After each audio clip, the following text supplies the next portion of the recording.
Hello everyone, welcome back to the TJOmega channel for day 100789 of our daily content grind. So, I was out of town for the first of the month, meaning this is when we have to do our monthly Q&A right here, right now on the 5th. So, it's a little bit delayed. I apologize for that, couldn't really help it. So, let's take a look at everything you asked me during the month of July. Now, keep in mind the rules. If you want to ask a question for the next Q&A, you should all know it by now, but just in case someone's watching one of these for the first time, please keep it to a single question per person so everyone gets the same shot. Please keep it a short, punchy question and answer. You know, I do not want to read like an entire novel, nor do I want to give an answer that's going to take a long time to formulate. Don't ask me to come up with an entire plot or cast of characters off the top of my head. And then other things are like, please keep it within terms of service. Please do not ask me about Gundam, Gun Megatron, or any of the other topics we have nixed, because I've been over it a million times. You'll see a post in the top. It's always there. So go ahead, read that, and then figure out what you want to ask me. But let's see what you asked here. And I'm sorting it from newest to the oldest. So that'll give you some idea of where your comment might be, depending on when during the month you asked it. So we start off with the question, if I have the HasLab Star Saber, do I have any reason to hold on to Master Beast Star Saber? The only reason would be if you like the scale of that Star Saber, because frankly, yeah, the HasLab does pretty much everything you want a Star Saber to do, and that Masterpiece Star Saber has next to no chance at this point of ever getting a Victory Leo to go with it. The engineering is there, but that's an old toy at this point, and if they were to actually get a Victory Leo out, it would probably be for a brand new mold of that Star Saber. So yeah, if you like your HasLab, the only reason to keep it is if you like having a large Star Saber toy. There's been a lot of discourse and frustration surrounding the new More Than BCI Starscream release. Where do you stand on Hasbro Target's handling of that figure? So, yeah, and then it says, I think people are just getting impatient, but I also understand being fully worried that your pre-order might get canceled and all the uncertainty. Follow-up, my Target pre-order was just canceled. I think putting out one of the big four Transformer characters as a store exclusive was incredibly stupid. I understand the logic of it, because the last time they did exclusive Secrets at Target, it was Thundercracker and Skywarp, and everyone complained about how hard it was to get that 2-pack. So now they wanted Thundercracker and Skywarp to be at retail, while Starscream took a turn as an exclusive. But he's one of the most popular Transformers there is, in a brand new mold that's really good. Actually, funny enough, my friend Redclaw is the recipient of this one that I had to ask someone at a Target to pull out from the back. So right now, the only way to actually get the Starscream is to find one in store. So if you do, grab it when you see it, because these are going to be very annoying to get for a while. I have no doubt Hasbro is going to find another way to get out more, or they're going to do a second run. But for whatever reason, if you see this, grab it, because all the online orders were useless. And according to actual people behind the scene, but according to the people that Redclaw had contacted, it was just straight up Hasbro didn't make enough. Simple as that. They didn't make enough to fill the online orders, which sucks.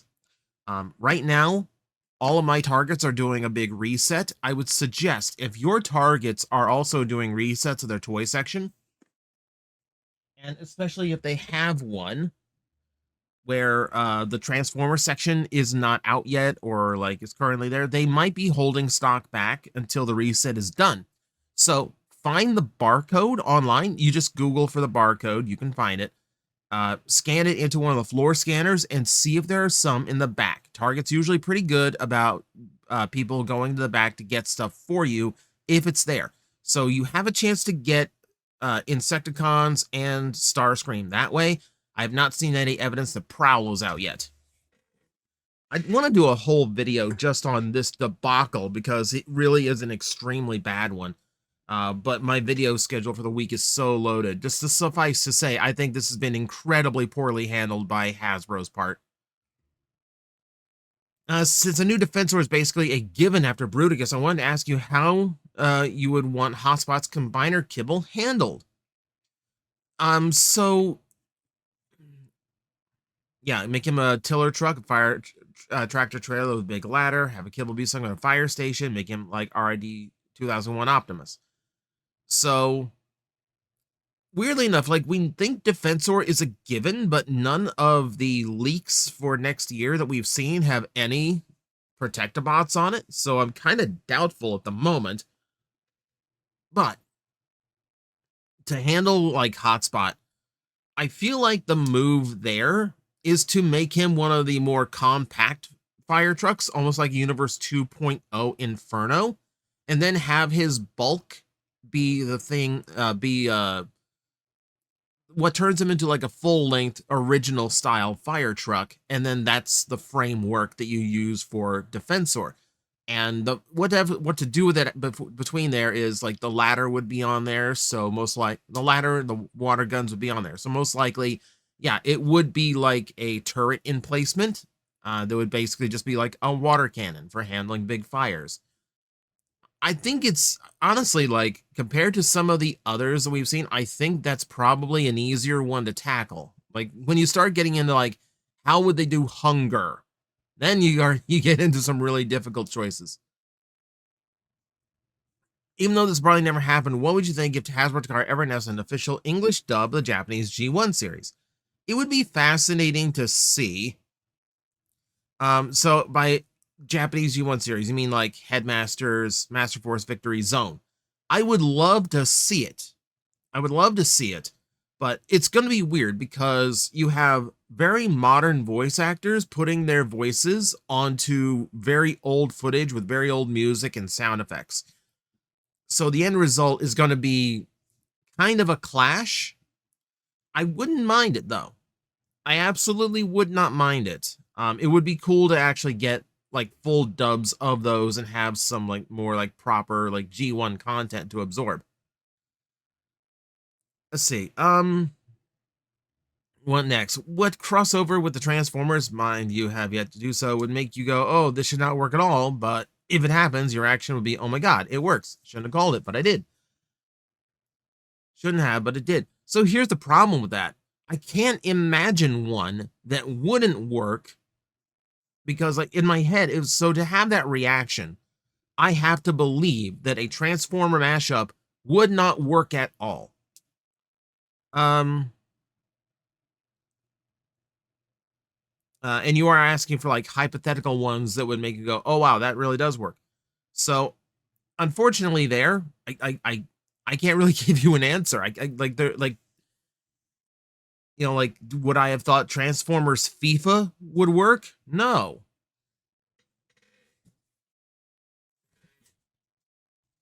Granted, I got it for $7, but like, so really like anything could work at this point, you know? And then like, I don't know, in order to process this, see what crossover with the Transformers would make you go as if like a one that doesn't exist yet. But I would have to believe it would not work at all. But and then be surprised that it does work. Honestly, I think anything could work at this point. Like genuinely anything, because Hasbro's done so many weird collaboratives. And I honestly like I cannot wrap my head around like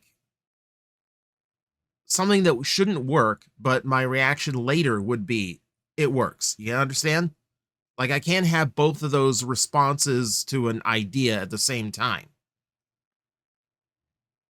Like even if I come up with the weirdest, wildest, imagination, it's still, it would be up to the engineers at Hasbro and Takara to actually make it work. And I have no idea what they would do. Which terrible show has the great toy line? Which great show has the terrible toy line? The terrible show with a great toy line is Energon. That is an incredibly boring series. Well, half of it's boring. The half they couldn't figure out a plot for. But the toys are fantastic. Like, I love a toy line where the more you buy, the better every toy gets because it gives you more options.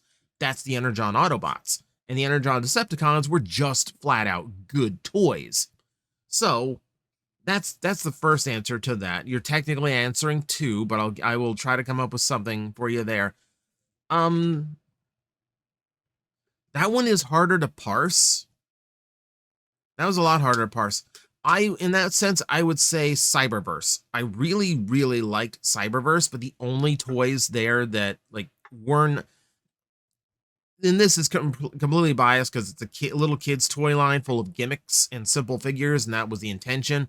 But I only really liked the deluxes out of that line. There are some really bad toys in there, like their attempt at Legends class figures that only transformed halfway because they still wanted to work some little action gimmick into them. Weird. So, yeah, these are the answers. These are the answers I can give you. Like, the only ones I really liked were the deluxes that were made for collectors in the first place. Who makes the best Mega Man X figures? I've only collected the ones from Jada, Bandai, and Kotobukiya, and I'm eyeballing the 3-0 MDLX figures. So, having a couple of those MDLXs, they are fantastic. 3-0 does not really do bad work. Yeah, those are really, really solid. They're more expensive. Jada's has been like Jada's Mega Man stuff has been amazing. Like, somewhere Jada just decided to go from random diecast figures and cars to making some of the best action figures you can buy right now. The Bandai ones are good. The Kotobukiyas are model kits, so they're not really designed to work as action figures. Model kits like that, you usually pick a pose, put them on display, and leave it at that because the joints aren't really made to handle the wear and tear that an action figure does. The answer here, weirdly enough, is probably one that we do not have in hand yet, and that's going to be Haya. Having handled Haya's actual like Godzilla figures, I like them way better than I like Bandai's. They are extremely good for a low price, given what they are. I'm looking up at my Evolved Godzilla and my Burning Godzilla right now. But Haya's doing Mega Man as well, but theirs are not out yet. They're doing the X3 armor, which is a fascinating first choice for armor. They're also doing Ultimate, which Kotobukiya has not done yet. So Haya's probably going to be the answer, but for now, I will say 3-0. Or Sentinel. Sentinel made really good ones too. Given how many Sentai have flip phones as transformation trinkets, do you agree that flip phones are the perfect combination of cool looking and being tactile? I might not say like perfect combination, but there is something satisfying with a flip phone gimmick for a Sentai toy, because there's a satisfaction to it. Like, it's not just like I'm pulling out my changer and I'm hitting the button now. It's that wrist flick that gives you that like, ooh, oh, we're getting serious now. Now we're going into it. So they are a really good combination. I wouldn't say, maybe not perfect because they are kind of dated, but yeah, flip phone changers, there's a reason they did so many of them. Have you ever talked about non-Transformer toys that have a better retool or repaint? I got tired of selling my outdated CMS Kamen Rider belt that happens to the point I'll only buy the 2.0 version. No, not necessarily, because Transformers is like the lifeblood of this channel. I can't really get away with too much that's off of that topic, much as I like Kamen Rider, Mega Man, etc. Those usually tank my algorithm, which tanks my revenue, and I got bills to pay. I have family to support. So I do need videos to make numbers. So unfortunately, I can't do everything I would like to. I will say I absolutely like share that sentiment with CSM and their constant like 1.5, 2.0. I have a Deca driver that's a 1.0 and it has a bunch of things wrong in it. Sound effects that were re-recorded and don't sound like the show. The lack of the Sentai cards. I would love to get a 2.0 out of Japan. They're crazy expensive to get now, but super frustrating that I spent that money and that this just to release a better one that does all the things I complained about on the first one. And then O's is the same way. They did a 1.5. So just to get a couple extra henshins and a few extra medals, I'm dropping another $400? No, absolutely not. I share the frustration. In the last Q&A, I asked which Transformer should be turned into a mini 4-wheel drive, the Tamiya toy cars, if a collaborator ever have them, but forgot the word mini and got you confused. Can I ask the same question again? Considering I didn't technically answer it, yeah, I will give you that. The thing is, I don't know what a mini 4-wheel drive is either. You see you'd refer like the Tamiya. Okay, the Tamiya cars. So I literally just did a quick Google search, and a lot of it just seems to be Formula One, dirt race kind of cars. When I'm looking into that, my first instinct would either be like Beachcomber, Energon, Cliff Jumper comes to mind. And then obviously like F1 cars, so you get, Mirage, RID skids, that kind of thing. I don't think there's like too much mystery to it, like a lot of the cars that I'm seeing on like a cursory glance here on Google Image, they basically just look like cars that, are pretty adaptable into existing characters. Not that they would, they would be original. That's the trick. So I don't think they would. So, the way collabs work, Transformer wouldn't be turned into one of those cars. They would come up with a brand new character that suits it. But still, I think looking at what I'm looking at, Energon Cliff Jumper is probably the closest one there. The Schedule Complex fan wants to know, it looks like you did the shift to pre-record episodes for Campaign 2. What was the reason, and do you miss the live chat? So, it was mostly just a scheduling thing, oddly enough. The only time any of us had available was Thursday nights, the time we always got together, because we all kind of like geared our schedules toward that. Like my Thursday streams as Magnetar were always going to be temporary because it was specifically designed to be the night I did Dungeons and Dragons. But while it was off, I decided to go 5 days with the streaming. I will have to adjust that again, obviously. I still don't know if I want to do like Saturday night streams. I'm not sure just yet. I'm just back from MetroCon. I'm still exhausted. It will be a little bit before I have like an actual solid schedule in order, and I know if I want to go back to 5 or if we're going to go back, or once I'm back to full speed, if we're going to just do 4. As for like the live chat during the game, honestly, I will be completely real with you. I didn't read the live chat during the game. Not only because the live chat can see what's behind Gob's screen and I can't, so I didn't want anything spoiled, but also it is kind of weirdly distracting to see a bunch of people live comment while you're trying to concentrate and stay in character in D&D. So honestly, no, I never really paid attention to the chat because I'm busy playing the game. So I miss some of the reactions when you go back later and see like, oh my god, that's such a good play. Oh my god, that was so clever. And then like I love seeing things like that, but I will go back and watch it, which I can still do off of YouTube. Aside from the original Classics version, which Optimus Prime mold do you think would wear the Shatterglass color scheme the best? So technically it's kind of already happened. So I feel like it's the sharper Optimus Primes that would wear that best. So like your Reveal the Shield laser Optimus Prime Deluxe. That one also makes a really good Scourge because it's designed to be Scourge first. I mean, it was Optimus at retail, but you could see the design aspect was leaning towards Scourge. It's designed to be sharper, meaner looking. Those kind of molds work best for a Shattered Glass Optimus Prime. You know, now granted, since Shattered Glass started off with a G1 design, I don't mind a G1 Optimus looking good in purple and super dark blue. That actually works a little bit. But I feel like laser primes work because they're designed to have more attitude behind them.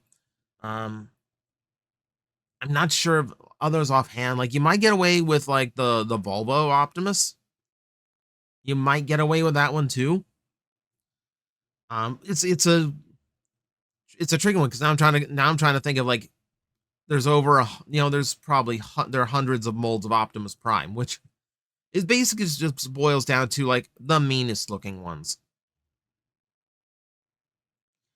Which situation do you think was most brutal and neglectful? The way Transformers Animated was ghosted officially during 2011-2017, or the 2003 Ninja Turtles show that was following the buyout of Nickelodeon?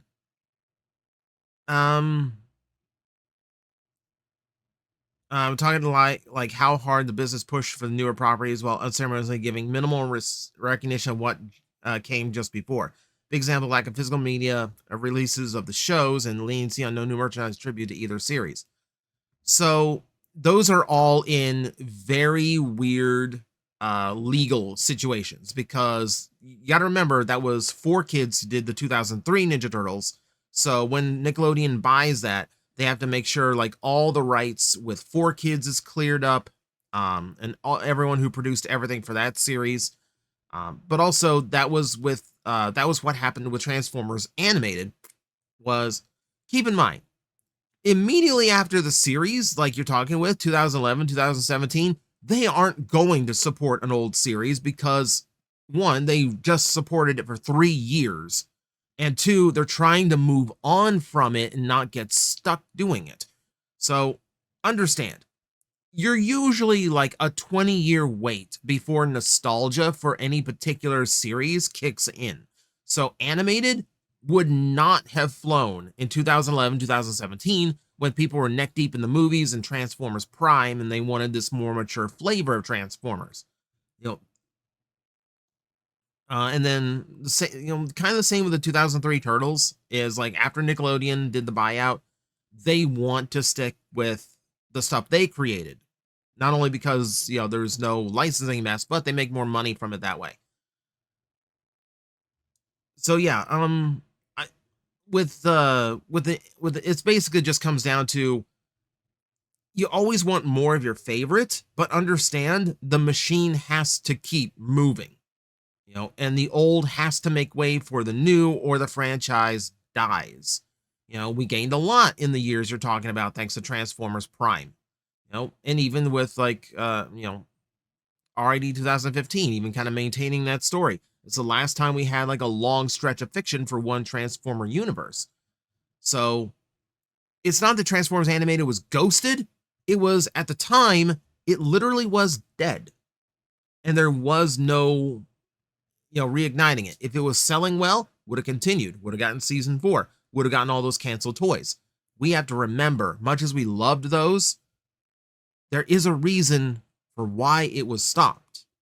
And we have to acknowledge and accept that we aren't completely in control of those choices, no matter how much we love what it is. What does Deathsaurus think of Megatron? Depends on the series. G1 could care less about him, frankly. By the time Deathsaurus rose to power, Megatron was dead and forgotten. And then Deathsaurus and IDW kind of looked down on Megatron. I mean, ultimately, like, falls in line because he is part of the Decepticons, but did not think much of Megatron, especially after finding out he turned into an Autobot. Beyond that, we haven't really seen them interact, so you really can't get any kind of like genuine like response or reaction between the two. But Deathsaurus is exceptionally proud of himself. I don't think he would be like very impressed by Megatron and his constant bumbling against the Autobots. With the ruling With the rumbling of a leader-class Energon Scorponok coming next year, do you think that would open the door to more characters from Energon, such as leader-class Megatron, Galvatron, Commander, Optimus Prime? Absolutely. Absolutely. I think they're seeing the sales figures for that Armada Optimus Prime and the fact that it was successful enough to rerun.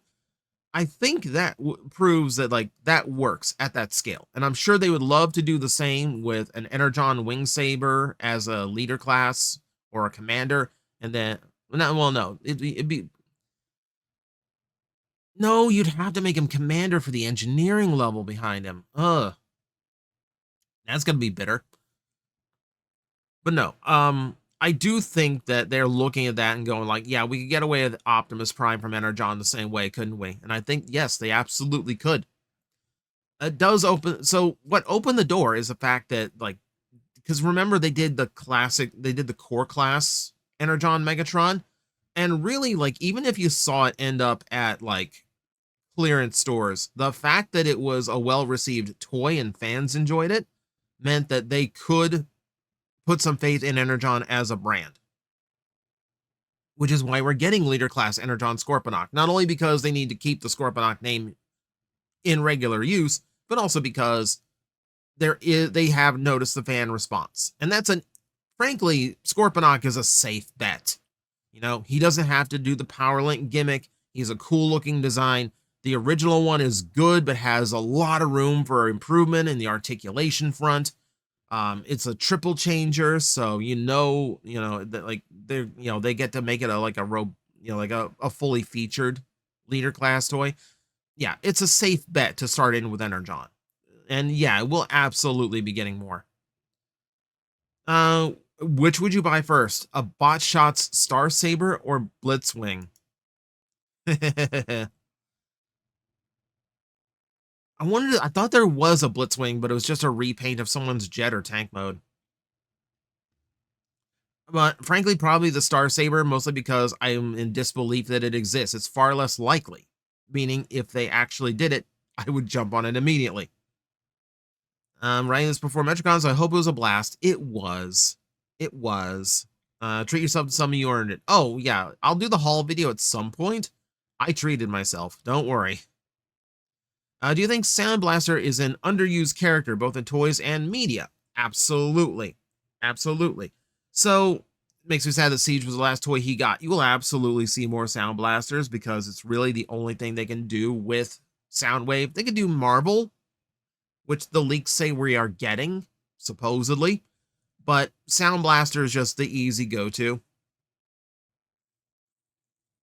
I shouldn't be drinking soda for these, but I'm out of bottled water.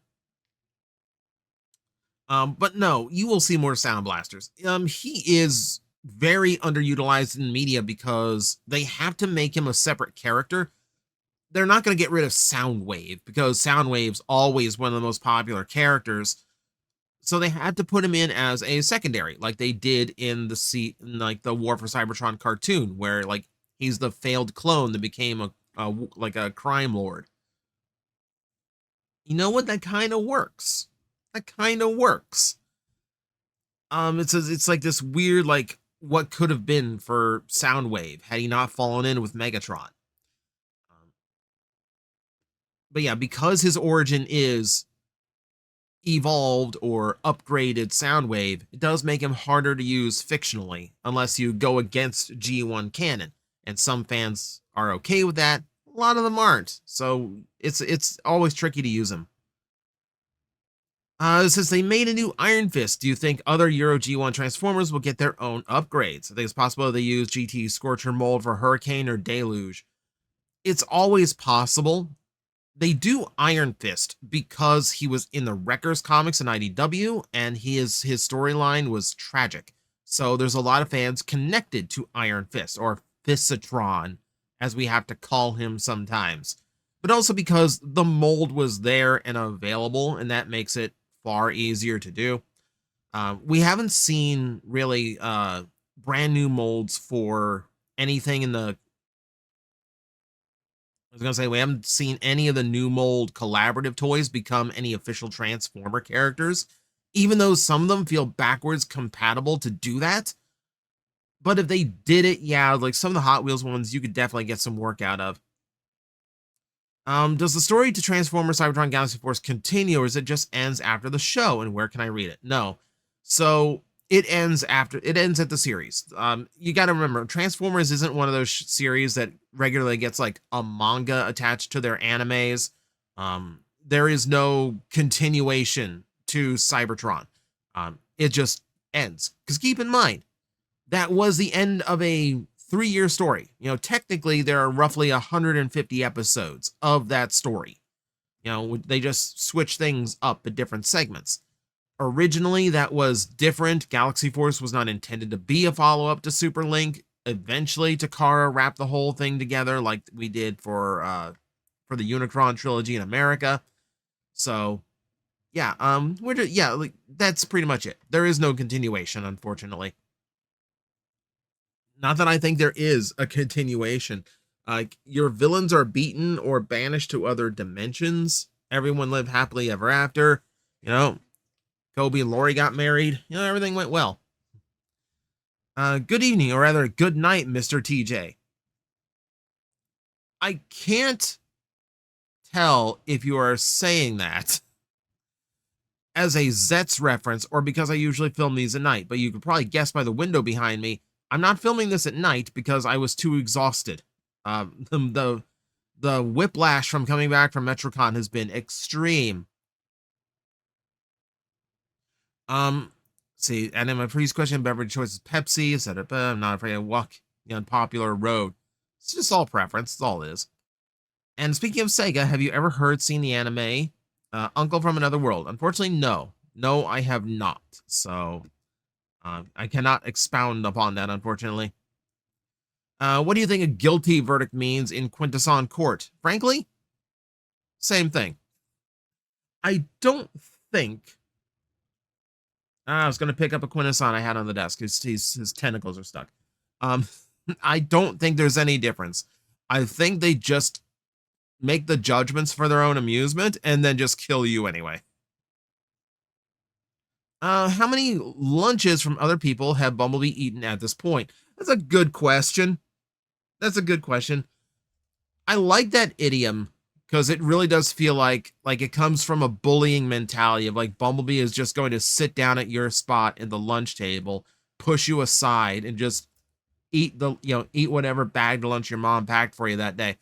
So definitely, like, because of his upgrade in the movies, now Bumblebee always has to be like the young action hero, which means that takes out Sideswipe, that takes out Hot Rod, and it takes out Hot Shot.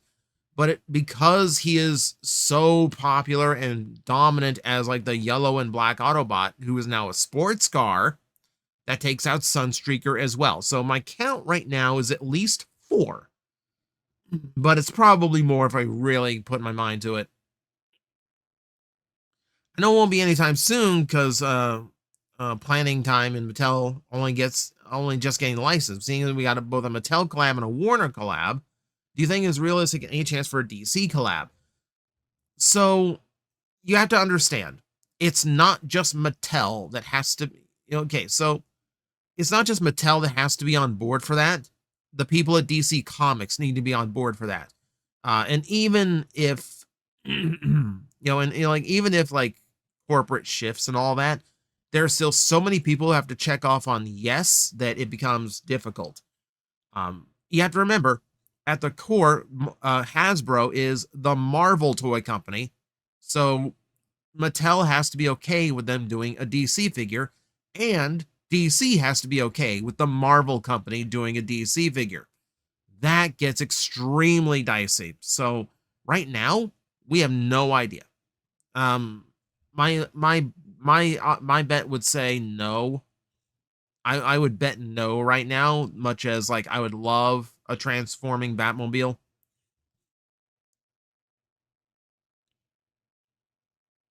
See, hi, Mr. TJ.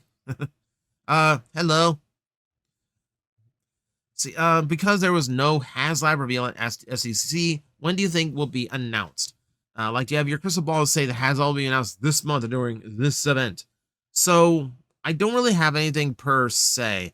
Hasbro execs on the floor did say that they were going to announce it before the end of the year.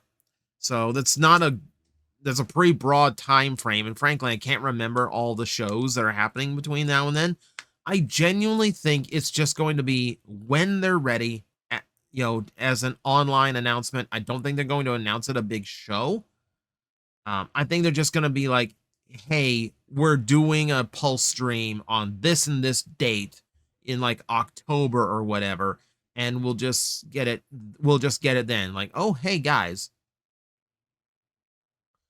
like hang on. They do Transformer Tuesdays. So let's throw this. Let's Hail Mary this, shall we? October 13th, 2026 is going to be the announcement for HasLab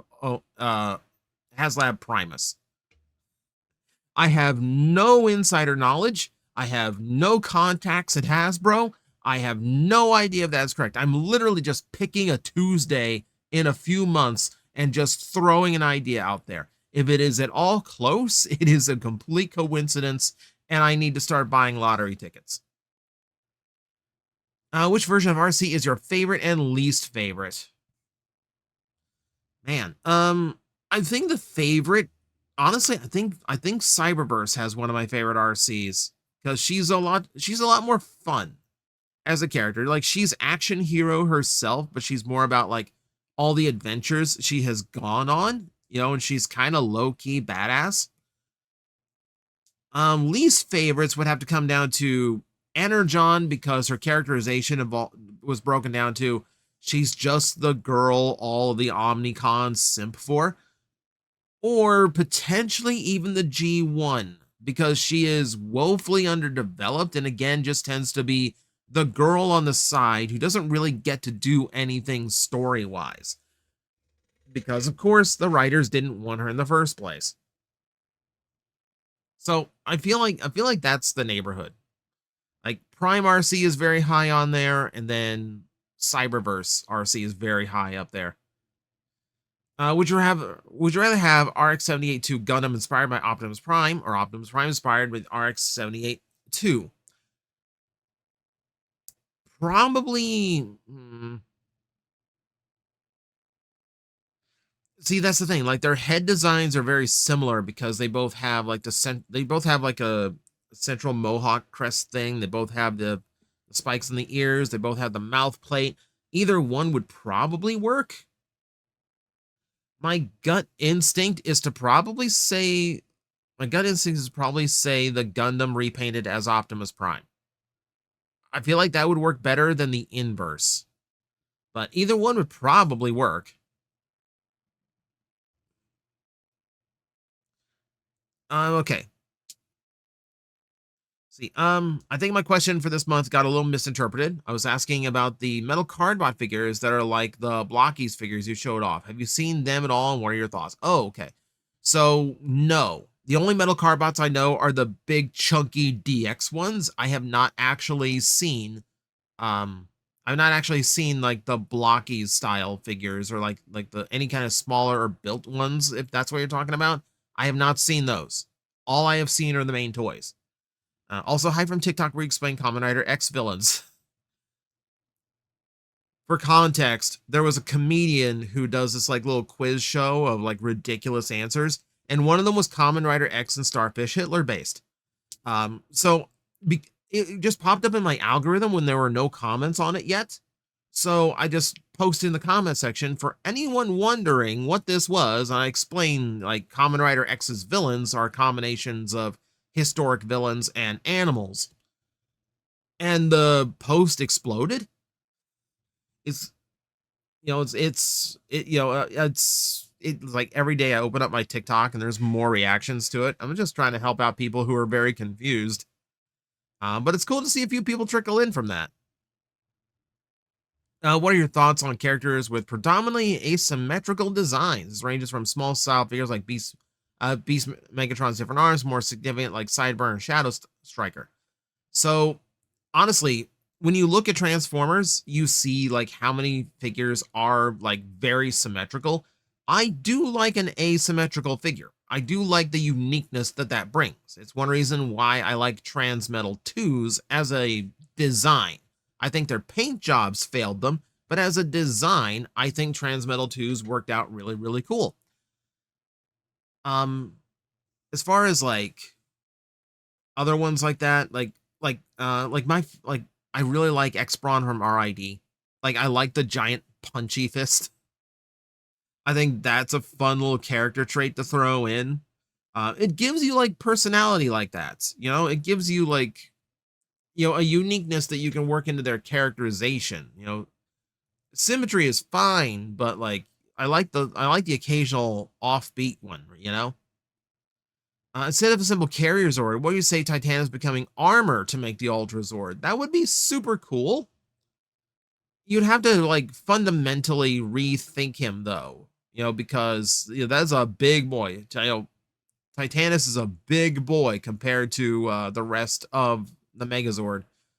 So it would be cool to see him done up as like armor if you can. And like technically he is. Some of him does become armor. It's about getting the rest of him on there. And then it's about figuring out how to get him as armor and then still have the Dragon Zord in place. I'm not sure you could do both. I'm not sure both of those would work at the same time, now that I think about it. Okay, I tend to have 3 or more questions during each of these Q&A videos, but as per your rules, I'll go with this one for now. Thank you. I watched your video on why Megatron keeps Starscream around, and that had me wondering, why doesn't Megatron just reprogram Starscream to be loyal to him like he did with Bruticus? So, part of it probably does come from the fact that, like, I guess kind of goes back to my explanation of why Megatron keeps Starscream around. My favorite explanation for that is that Starscream has the power, like the power hunger and the greed enough to make attempts on Megatron, but he doesn't have the courage or the forethought to actually make a successful coup.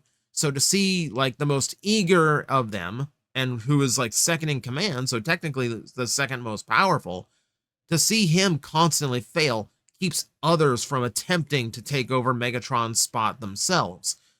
And that does kind of bleed in that same reason. If he reprograms Starscream to be loyal, then someone more capable of overthrowing Megatron, like Shockwave, might get the idea themselves. But beyond that, like, the Bruticus thing is like a weird little like thing of 80s Transformers writing, where sometimes Transformer personalities are hard coded and there is no changing them, and then sometimes they're completely rewritable, like any other computer program. So that's a writing thing from when they weren't quite sure where this like division between these are machines and these are living creatures was not quite defined yet. Okay, what is your favorite version of Shockwave in terms of design and characterization, show-wise, and happy August? I'm in Florida. August is not a happy time. August is sweat, heat, and pain. But thank you. As far as design, characterization, show-wise, Prime Shockwave is really high up there. It's a really fierce and powerful design. It's a lot more intimidating than a floating laser gun for me. Also, he has this like air of like he's loyal to Megatron, but you're not quite sure what he's going to do next. You know, he has this ominous presence to him that's really, really good. And yeah, I just really like that like balance of like powerful Shockwave and like idealist, like logical Soundwave. It's a really good take on him. I really like Prime Soundwave. David Sobolov's definitely helping that equation though. Here's my question. With Generation Studio Series going in their new directions, is there anything you're hoping that comes out of it in the future? I mean, I think when Generations will be more sandbox, or original made-up repaints similar to Atomic, Lugnut, Blazing Lockdown, Elite Guard, Bumblebee for the anime toy like to start happening again. So I'm not sure if that's really going to be like where that sandbox falls, because anytime they do one of those characters, they are primed to, you know, throw the repaints out there eventually. Keep in mind, we only got one reuse out of that Bumblebee mold, and it was Wasp. You know, it was the logical one. But we could absolutely see something else. I don't think the new generation's direction would stop and what was like opening the door for those particular repaints. It's mostly just about what Hasbro feels like doing at the time. I think when it comes to Sandbox, it's going to be more like coming up with new like Iser gimmicks and the original characters and the different design directions that takes. I feel like more of that is likely.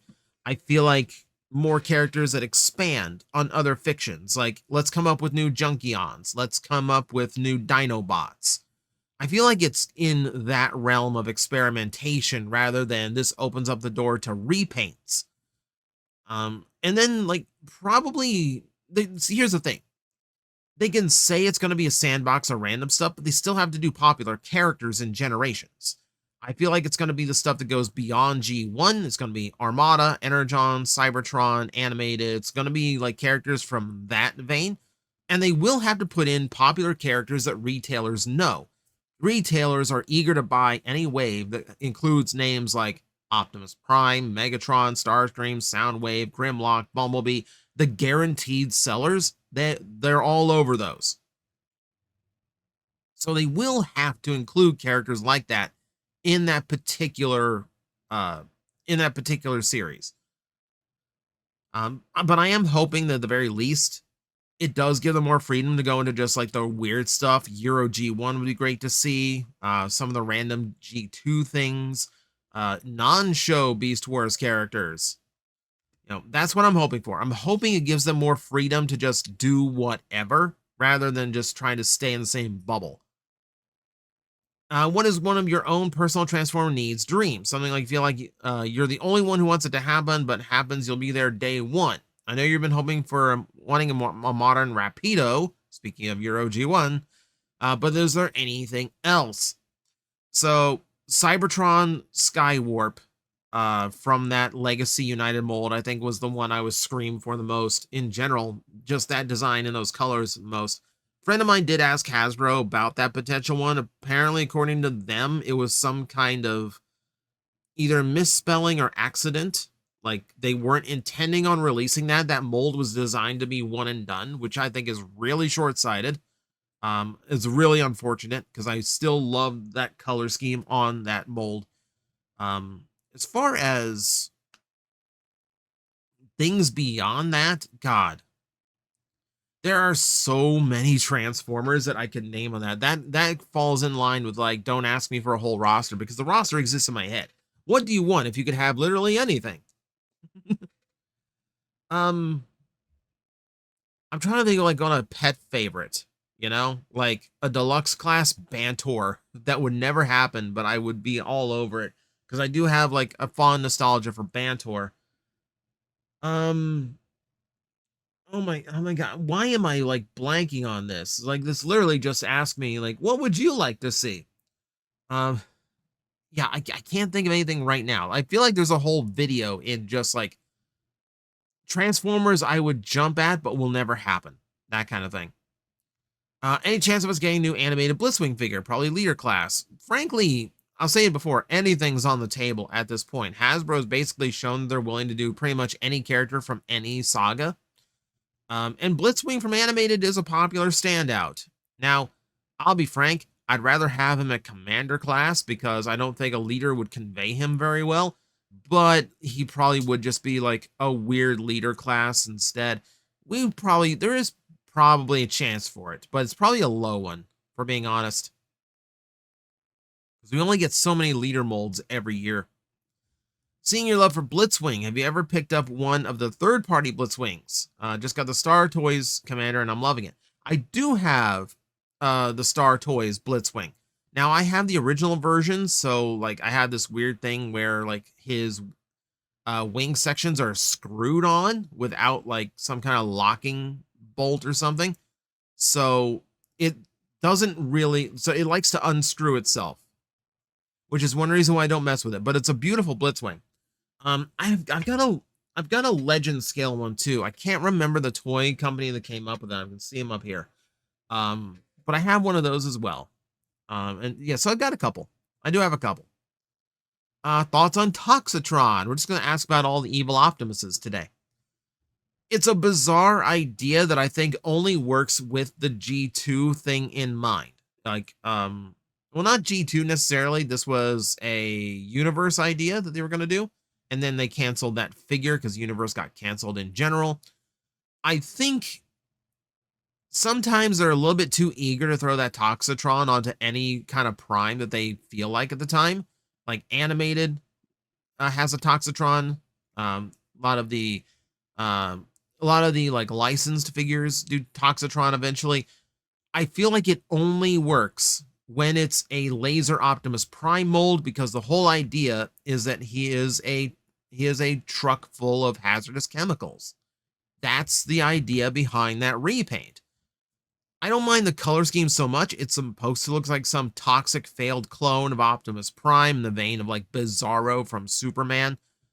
But I feel like they use the wrong mold sometimes. It has to have that tanker trailer or it doesn't make sense. Do you think there's any chance of Hasbro's Transformers collab teaming up with BBC to produce a TARDIS Transformer based on Doctor Who? I feel like is there a chance Hasbro's doing this toy? It all falls under the exact same answer of yes, because they're willing to do just about anything now. And no, I'm sure they would love to do a transforming TARDIS at some point. The problem is Doctor Who's on a pretty low point at the moment. Like, the recent shows didn't do well, and now you have a whole bunch of mess with like who's going to be running this show from now on. We're kind of bringing back Tennant. We're bringing back Billy Piper. We're doing weird stuff now, right? Like, we've done weird stuff with this now. So I don't know where Doctor Who is to tell you if this is doable, but it is to a point. I just think I think the moment for it is not there right now. See, if third-party companies did more releases in the Hasbro generation scale, would you buy more third-party figures? It still comes down to the size. It still comes down to the price. Because like, you're talking to someone who is a little bit put off by how expensive deluxes are right now. $27.99 is a lot for a deluxe figure that is, smallish scale, simplified compared to past toys. It would depend on the character, and it would depend on the scale. There are definitely characters that I would love to see at like a Generations Leader scale that Hasbro's probably never getting around to. I would do that. If you want to do me an IDW Megatron in like normal leader class scale, absolutely. Because I think it's going to be a hot minute before Hasbro gets around to that. I still think the Megatronus mold is just made to be that character someday. The Unicron Soldier is a weird sidestep to it. But no, it really would just kind of just depend on whatever it was. But it still just comes down to cost, like a generation scale deluxe from a third party would still be like a $50 toy when I'm not comfortable paying like the $28 for a Hasbro deluxe. Forget that Master of the Universe bombed the box office. I took my 9-year-old nephew to see it. Okay, that's a comment. Question. Okay. Was a really good movie. I think that's a failure of marketing and just, again, the brand being kind of ice cold to the general public right now. Do you think a better live action Transformers movie could be done if the characters were done like the characters in Masters of the Universe, like animation models brought to life instead of robots wearing shrapnel? Focus more on the Transformers themselves, getting back Travis Knight or anyone other than Bay. I do think if the designs were more like classic, not only would it potentially bring in more people, but also it would just look better on the screen. The characters would be more identifiable. They would look stronger. They would look tougher because they're not made of tiny little bits all glued onto a skeleton. I mean that aesthetic, I really do think hurts Transformers more than it helps, even though I know there's a lot of fans of it. But the big thing you got there is focusing on the Transformers themselves. That's the failure of the live action movies, is they never really focus on them as characters. They're set pieces for action scenes. Look how long it took them to figure out these characters could talk to each other in vehicle mode. It was the last night before we really heard a Transformer talking in vehicle mode. That's ridiculous. That's absolutely ridiculous. And it took until Rise of the Beast for them to talk to each other. And they only did that for one scene. You could absolutely incorporate these guys as characters more if you were willing to do more of that. And they just now figured it out. Absurd.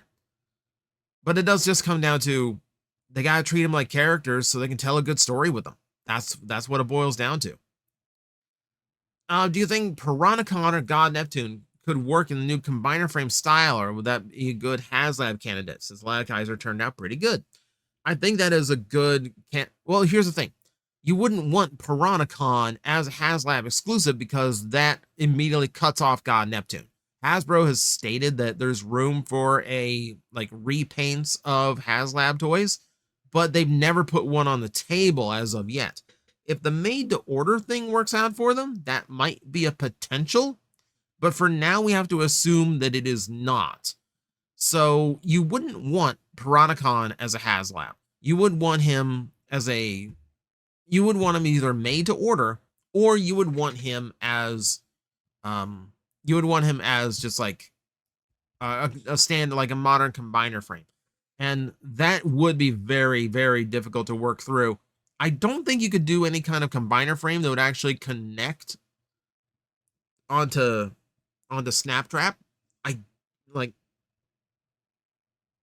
you could technically like move like some of that like artillery. You could technically like supercharge that artillery and just have some like thing that he tows behind in turtle mode, but that makes no sense. I don't know, they would be very hard to figure it out. Like his frame would literally just be like a box of stuff that unfolds into a combiner frame.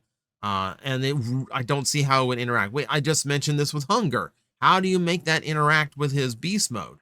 That gets difficult. Like even Scattershot, I can imagine what you would do. You know, be similar to Silverbolt's like jump pack. But yeah, it gets very difficult when you start getting into the beast combiners. But I do think that's still the best idea. I would not want them locked behind a HasLab.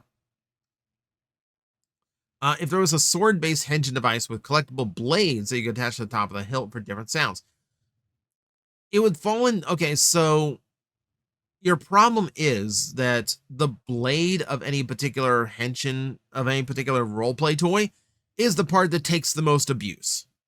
So you're not going to do that as a kid's toy. Even if you tell kids don't swing them too hard, don't hit them, that is still a lot of centrifugal force they're going to have to endure, and still a lot of hits. Kids are going to hit things with the sword. So you wouldn't want that. You would not want that. That would be far better to be like the center of a hilt. You know, like gemstones that go into the hilt. That would be a lot closer to what you would want there. As the the blades themselves would be like you'd be replacing so many. It'd be so expensive. Have any former members of the Transformers Reactivate developer team reach out to you yet? No, they have not.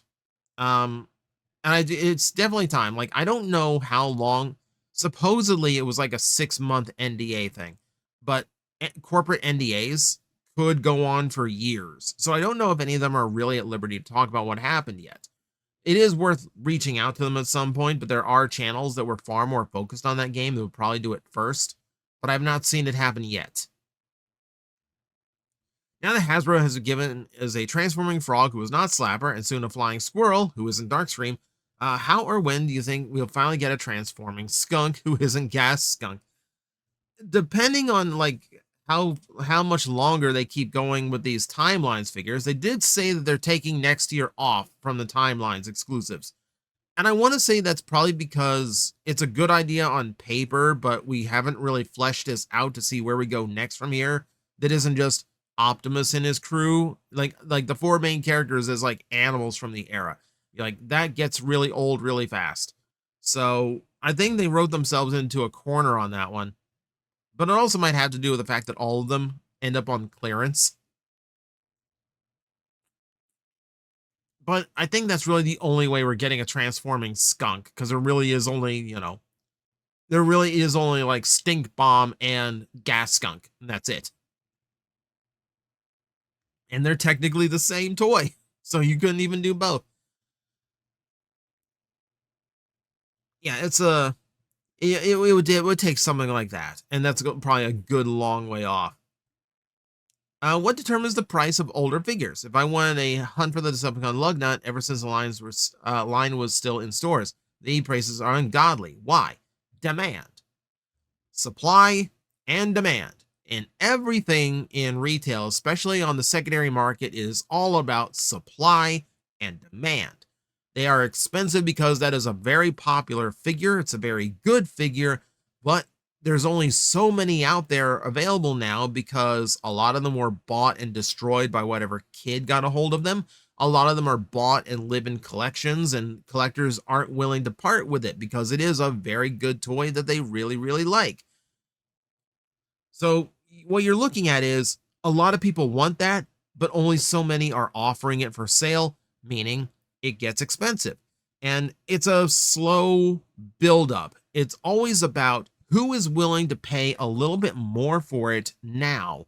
Because as soon as somebody decides that this figure that was $200 2 months ago is now worth paying $220 for, now everyone sees that 220 is possible to get. So that's what every price becomes. And now to get it, that's the minimum. And it will stay that way until somebody gets 230, 240. And then everyone will see that and go, it's possible to get 240. So now we move the bar up a little bit further until we're at the 300 that you see for the toy. So it's been a gradual thing over the years. That's how any collectible works. It is a supply and demand thing. Eventually, it does level out. You do reach that cap where no one's really willing to pay this, or the awareness has gone down to the point where, no one's is interested.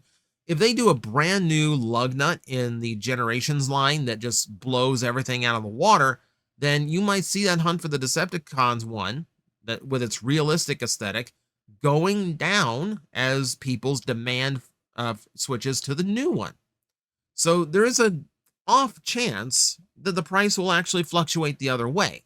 I wouldn't bet on it, because the one we will get will absolutely be closer to the animated design, even though it will still fall into the Generations look. But that's pretty much how collectibles increase in price. So that's what happened. It's all about what people have been willing to pay. And as time goes on, people are willing to pay a little bit more, a little bit more, a little bit more. Let's see, I mean this in the nicest way possible. Is there a specific reason why IDW is so, for lack of a better word, gay? Or a better way of saying it, why was IDW so ahead of its time in terms of queer representation? Because, so here's the thing. Love is just part of the human experience. We really like a love story because we hope to find a love like that ourselves. And we, when we see these characters get emotionally invested in each other, and you want to see that emotional investment pay off because of your own investment in their story. So we like a love story. But IDW, thanks to like a lot of it kind of thanks to like the Furmanisms in like in the core of his writing. A lot of it came down to Cybertron was a completely male society. There were no females outside of the one RC that we know why she was the only female. It's classic proof that Simon Furman should not be allowed to write women ever again. We're not going to talk about it. But it does mean that life forms in general do find those attractions to each other. And yes, if you have you will find that even in nature, if there is like a large number of males, you will see more homosexual couples because they find more attractions to each other when they are forced to. So you build up a society that can still fall in love because it is part of being alive, being a person. But when you have only males in your species, they're going to have relationships. So it's a logical step that IDW took when they started writing in these storylines where we did have a lot of LGBT characters. And when they started like incorporating females in from the colonies, then you get some normal couples, but again, these are colonies that were largely female. So you had lesbian couples as well. It's something that made sense from a writing standpoint because they were written into a corner that said this is the only option you have. So yeah, that's where it all comes from. That's where it all comes from, and I'm glad for it because they told some incredible stories that way. And guess what? When you take reproduction out of it, there really isn't any reason why they would see any difference between falling in love with a female transformer or a male transformer or a non-binary. There's no reason why that wouldn't be a thing in there. So again, IDW's writing for that comes from a place of logic and circumstance. As a fellow cardbot collector, which figure would be your current favorite? Your favorite would be Night Griffin. I have Night Griffin behind me. I'm looking for a favorite. Oof. I don't know. For my birthday, I treated myself to a Heavy Iron W, and that's like really consuming my brain right now. But if I really sit down and think about it, I think Blast Train is a favorite. That said, I'm back from vacation, which means I'm waiting on three different I'm waiting on three different deposits to hit my account again. When they do, and my vacation budget returns like $1,000, I'm treating myself to a Tyrant Zero. I have a huge feeling that is going to end up being the absolute favorite. Following on the Rodimus is the 13th, 14th Prime. What would you think if either Rodimus himself or his ancestor was created as a Prime specifically to take the place of Megatronus when he became the Fallen? Okay, so that's actually a fun thing. Like, what if there was a replacement 13 for the one that was rejected? That's actually a fun little merit to it. What if Primus did create his own like chosen one to replace Megatronus? The only problem with that is that he would have to fulfill that place in the pantheon. Like it's like if you took Ares out of the Greek pantheon, the guy who takes Ares' place, guy, girl, whatever, would have to be a god of war. So you're still going to get a character like that. So I don't think Rodimus is the appropriate place to do that. Maybe an ancestor, but I don't know. I don't know. Like that there's merit to the idea of replacements for the 13, but I don't think Rodimus is a good fit to replace Megatronus or even an ancestral one unless like that's the idea. You could tell us you could tell a story of like he's overcoming his legacy by being a better leader and being more peaceful, but you already have the Rodimus story, which is I have to follow in the footsteps of the greatest hero ever.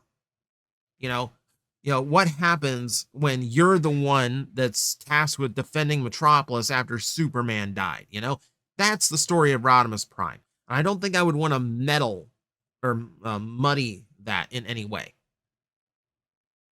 There's merit to the idea, but I think Rodimus is the wrong fit. How do you like your eggs?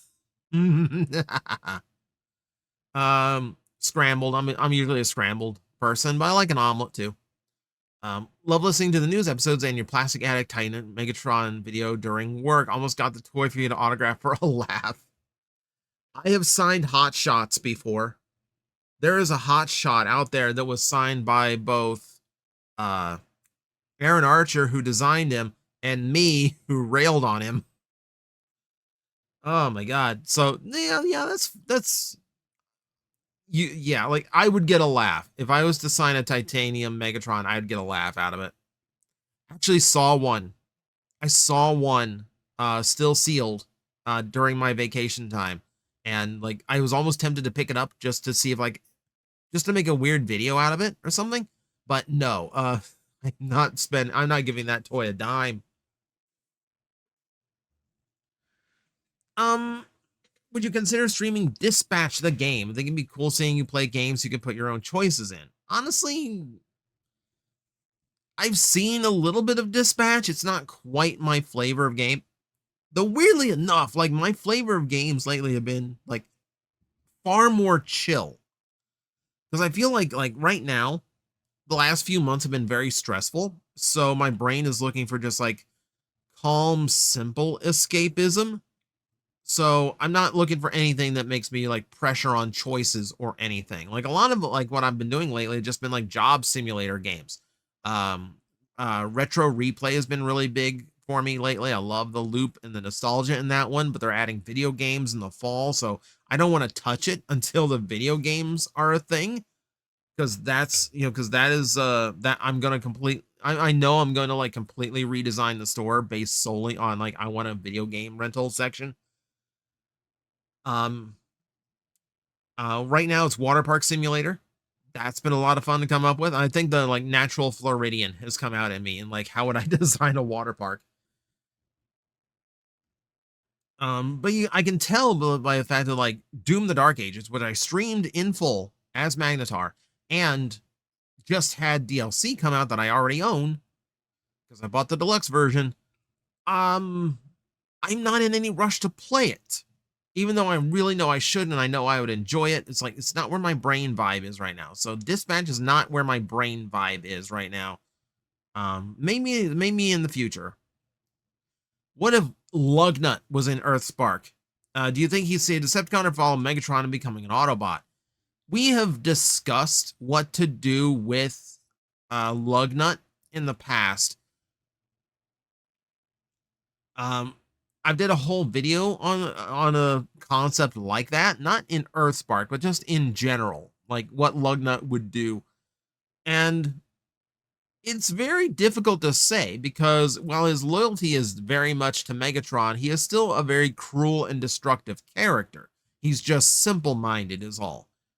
Um, I feel like he would I feel like he would be hurt enough to find comfort in anyone's thrall. Whoever fills that power vacuum amongst the Decepticons, I think he would follow, but I don't think he would be happy about it. I think he would believe that Megatron was under some kind of Autobot control. Um, and just like is one of those characters where like on the battlefield, very emotional, very torn, believing like that somehow Megatron has been mind controlled or something like that, refusing the complete denial, and then in private, just like incredibly emotional. You know, you could make a very complex character out of Lugnut if you were to pull that trigger. Do you think Hasbro should stop focusing on accuracy and go back to their old ways, like Generations Classic, where they made new takes on old characters and weren't focused on screen accuracy, but being good, solid toys? The difficult thing here is they really are looking for nostalgia. And as much as we hate to admit it, nostalgia really is what's keeping this franchise afloat right now because the modern stuff ain't hitting the way it needs to for this franchise to continue. The movies have bombed, uh, Earthspark bombed and did not deserve to do so, at least not at first. And then like cyber world is hard to grasp right now because while I still see the toys actively selling in my area, which is kind of surprising, um, the show really doesn't get that great a viewage on YouTube. So we're not quite sure like where that experiment has fallen just yet. But right now, nostalgia is keeping the brand alive. I personally would love to see new takes on old characters the way that we were during Universe 2.0, during Generations, during, Thrilling 30. But it is very difficult right now in order to get away with that.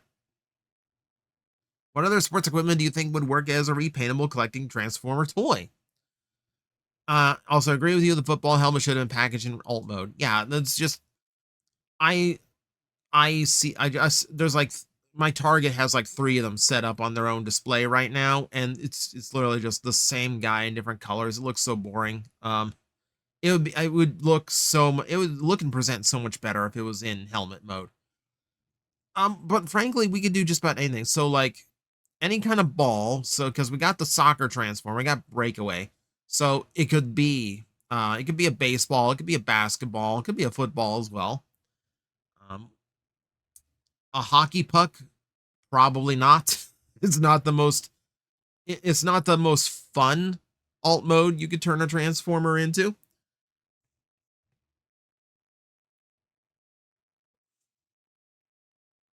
I'm trying to think here. I'm trying to think if there's anything else. I mean, I want to think of like something weird, right? Competitive darts. um, no, like any kind of any kind of ball sport. I think the ball is viable at this point. Any other equipment, you might you might get a whole baseball team together. I mean, maybe not the bat because it's too big, but I could imagine like little like miniature team made up of the cap, the baseball, and the glove. Like that would be kind of fun. Of course, Hasbro would want to do it as every MLB team, and that would get monotonous fast. But basically, is it small and has some bulk to it? Yeah, it could probably work. There are no plans for Cryotech in the 2027 leaks, nor in any 2028 leaks so far. What do you think is keeping Hasbro from finally doing him for Legacy TM2 Megatron? Um, Probably a mix of one, kind of poor sales for that figure because I don't recall it selling all that great. I remember seeing it. I remember seeing it on shelves for quite a while. The bigger reason is probably there is not enough awareness that we think there is. Keep in mind, Cryotech was kind of an obscure release during RID 2001. It is an easy repaint to do, and it has been a character absent for a long time, but it's a character with very, very little fiction behind them, and not as much nostalgia as you and I think. I would love to see it, but at this point, if they were going to do it, it would be a Generation Selects. They would have done it a long time ago. Now it's still possible because the leaks rarely include everything from Generation Selects. They could just randomly choose to do it as a Pulse or Amazon exclusive. But for now, I just think it's one of those repaints that they just don't have a spot for right now. Same way it's taken so long to get G2 Motormaster out. Just like with the cycle of all the newer product that take priority, getting out some random obscure repaint of TM2 Megatron isn't really finding a spot in line yet. Do you wish Transformers shows went back to having their episodes be 22 minutes long instead of 11 minutes? Cyberverse, Earthspark, and Cyberworld have done. 11 minutes really do not do active shows any justice. Rescue Bots Academy, Bots, I'm more forgiving toward. So, as we said, number one, this tells me that you didn't watch Earthspark or Cyberworld because Earthspark was 22-minute episodes. Cyberworld is 5-minute episodes. And that works as a short little quick YouTube series. I'm surprised at how much they get into those 5-minute episodes, I'll be honest. But you're also talking to someone who actually really liked the 11-episode format for Cyberverse because it makes it fast and punchy to watch. Cyberverse is actually an easy series to just sit and marathon because it is so like bite-sized chunk. And and you don't sit there and get bored of a plot because like it's resolved before you have that chance. So it does make it really easy to binge. And honestly, like I thought that was fine. It's just it can be it could be like not your preference, and that's completely fair. But I don't think those shows did bad at that timing. I do prefer a 22-minute episode. We will phrase it like that. But right now, because we are in this, like, we're still in this nexus of Earthspark got canceled way before they planned, and Cyberworld is kind of this quick stand-in, and we still need to see where everything falls before we get a full upcoming Transformer series. Favorite Micromaster is fascinating because they're inherently very similar to each other. So where does the favorite one fall? And can I even remember their names? Um High Jump comes up because I like how unique he was for the Micromasters. Flak is kind of fun. Because like the missile truck is neat. Can I even remember the names? I have such a hard time remembering Micromaster names. There was that blue dome racer car. And I always really liked him as a kid. I always really liked him as a kid. As a kid, I would like, because the way he transforms, the front end flips over behind his shoulders, but the two big blocks that make up the sides of the vehicle are still there, kind of beside his head, with like these big exhausts beside his head. And I thought it was really cool. I used to pretend that it was like a magnet weapon. But that one would be up there too. There's not too many standouts from Micromasters in my head right now. What's your favorite Optimus Prime vehicle mode? Mine is a very subtle flying fire truck from Transformers Cybertron.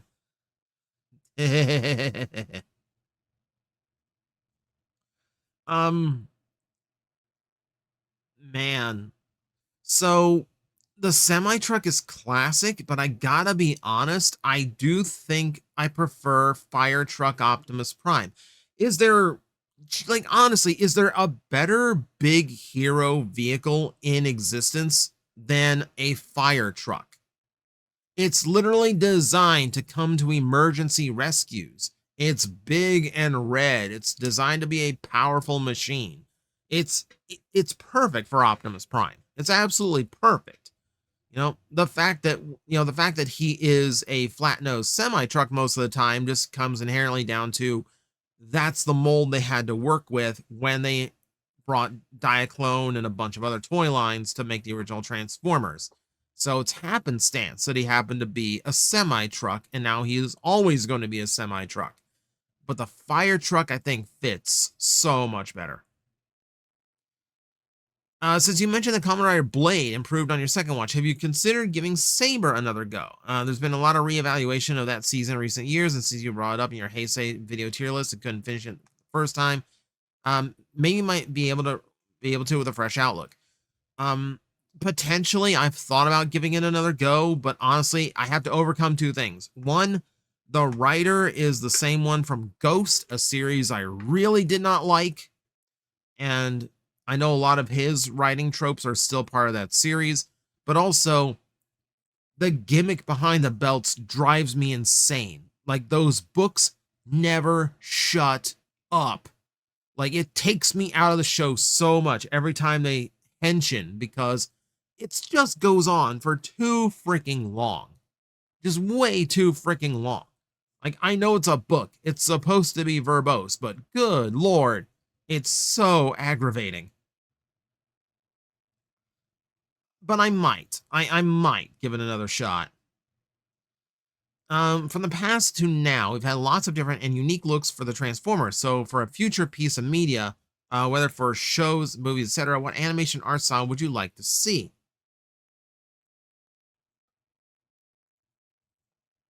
Honestly, like, I've seen what people are now doing with two-dimensional animation. I would love to see Transformers go back to it.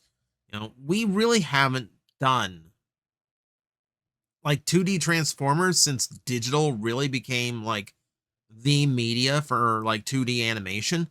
And just looking at what some indie cartoons have done with 2D really makes me interested in seeing what you could do now with Transformers. I mean, I would love to see it. I would love to see it. I'm not saying like put Studio Trigger on it. Hasbro would never pay for it, but it's been a long time.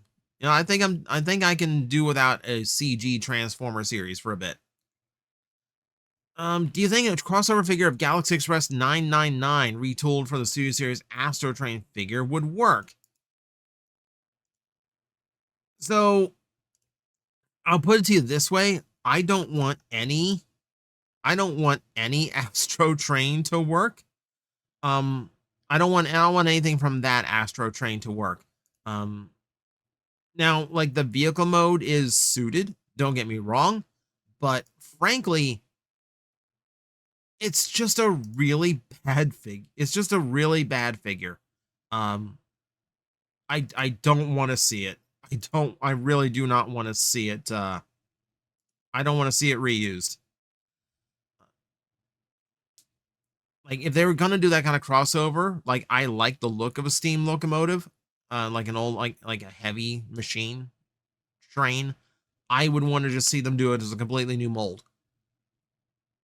Do you think the mercenary faction from the War for Cybertron Siege would have had more uses, or were Hasbro right to drop it after that year? I think the mercenary faction has potential, but also mercenaries rarely faction up because they're competing for each other's payday. So I don't think it made sense to do it as a faction. Now, a third rogue faction that separates themselves from the war and just kind of does whatever they want, like we said, Sound Blaster just being a crime lord somewhere, that works. And I don't mind seeing alternate factions like that. We got the same thing with the Star Seekers. So I think the idea works, but I do think they were right to drop it because I think it was poorly implemented. Like the mercenary faction just is by its own nature contradictory. Let's see.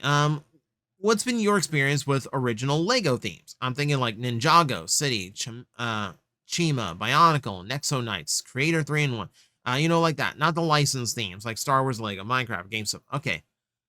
For me, there's some of it I do like. I like the Creator 3-in-1s, though I always buy them for one particular design. I just like that there's options available. I really like I like the Creator Expert series. Like I tell you, like all the time, like I have a bunch of Lego modulars.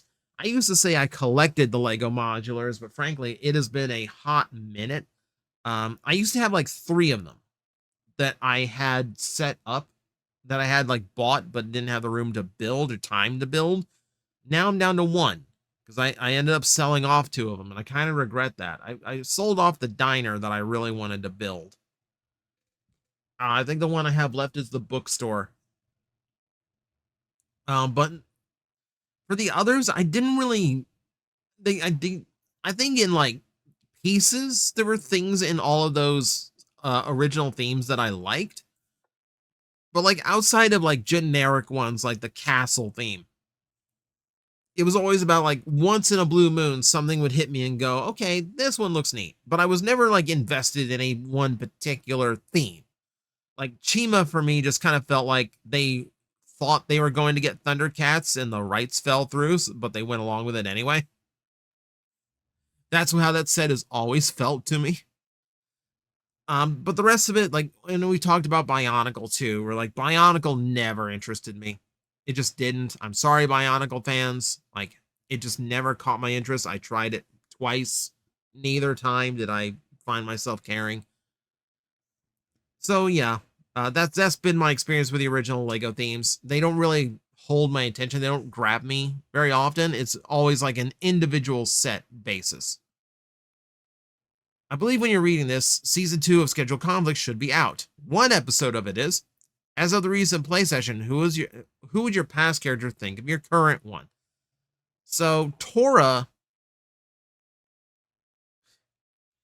would probably think that my character Avali would probably be fun, someone fun to like low key bully a little bit. Like I want to say bully because he's not really mean spirited, but someone who would be fun to pull a prank on. Because Avali is very young and excitable about his job and about like their mission in the game. So he does. So he like there's like a naivety there that would be fun to play with. He'd probably just kind of think like, that's a cute kid. That's a cute kid. So just think about it. Both Cisco and let's see. Okay, it's all comment. All comment. We can skip this. Thank you for marking your comments, by the way, because that does keep this rolling along faster. Why was it made so difficult to swap the heads of Asics Thundercracker and Skywarp? Almost feels like a toy DRM. The only reason I can think of is when you designed was to prevent possible vandalism, just in case the toy wouldn't be released in an open package.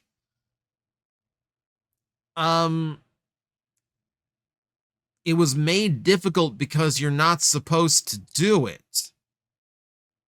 Like, I don't know what to tell you there. Like, they're not designed to come apart. They're not designed for you to, like, swap heads and faces and pieces of just because you feel like swapping things out. They are made to stay together. It's not an anti-vandalism thing. It's like asking, like, well, why is it hard to rip the head off a Robo-Sen toy? It's not meant to come off.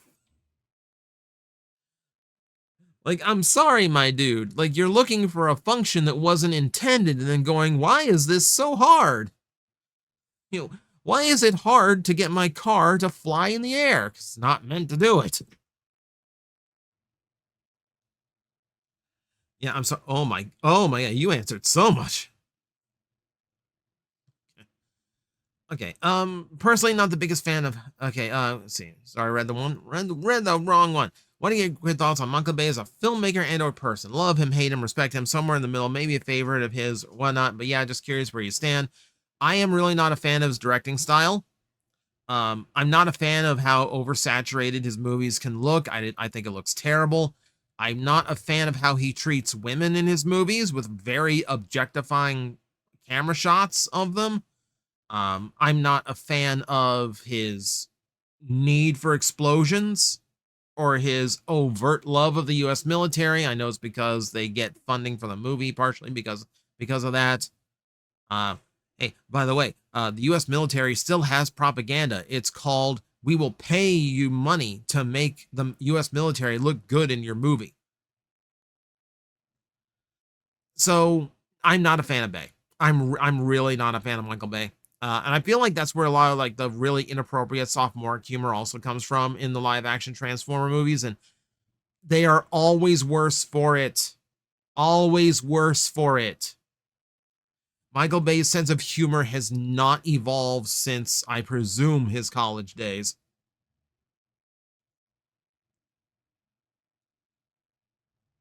Has there ever been an updated figure? Think Siege, Kingdom Side Swag Characters toy that's been worse than the original figure. I have had this discussion with friends of mine because we are absolutely reaching this zeitgeist of, yeah, these are definitely not as good as their previous ones. And it comes from things like our new Transformers animated figures. I would never say that new Bumblebee is better than the previous deluxe Bumblebees. Oh, what was the one? I mentioned him already.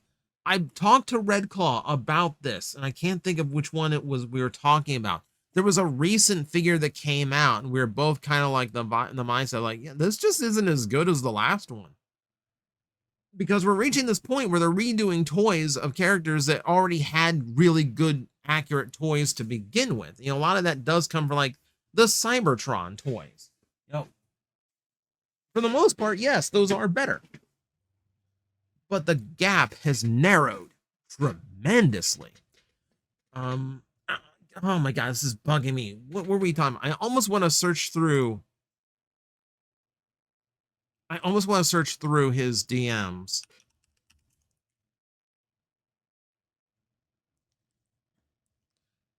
There we go.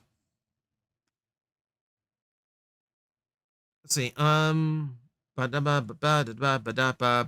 Oh, right.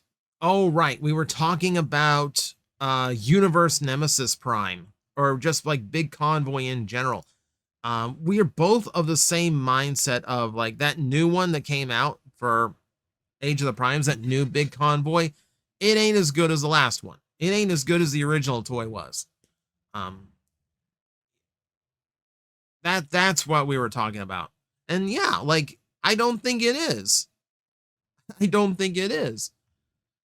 And we're going to get more of that as they redo animated and Cybertron figures a little bit more, potentially some Energon figures as well.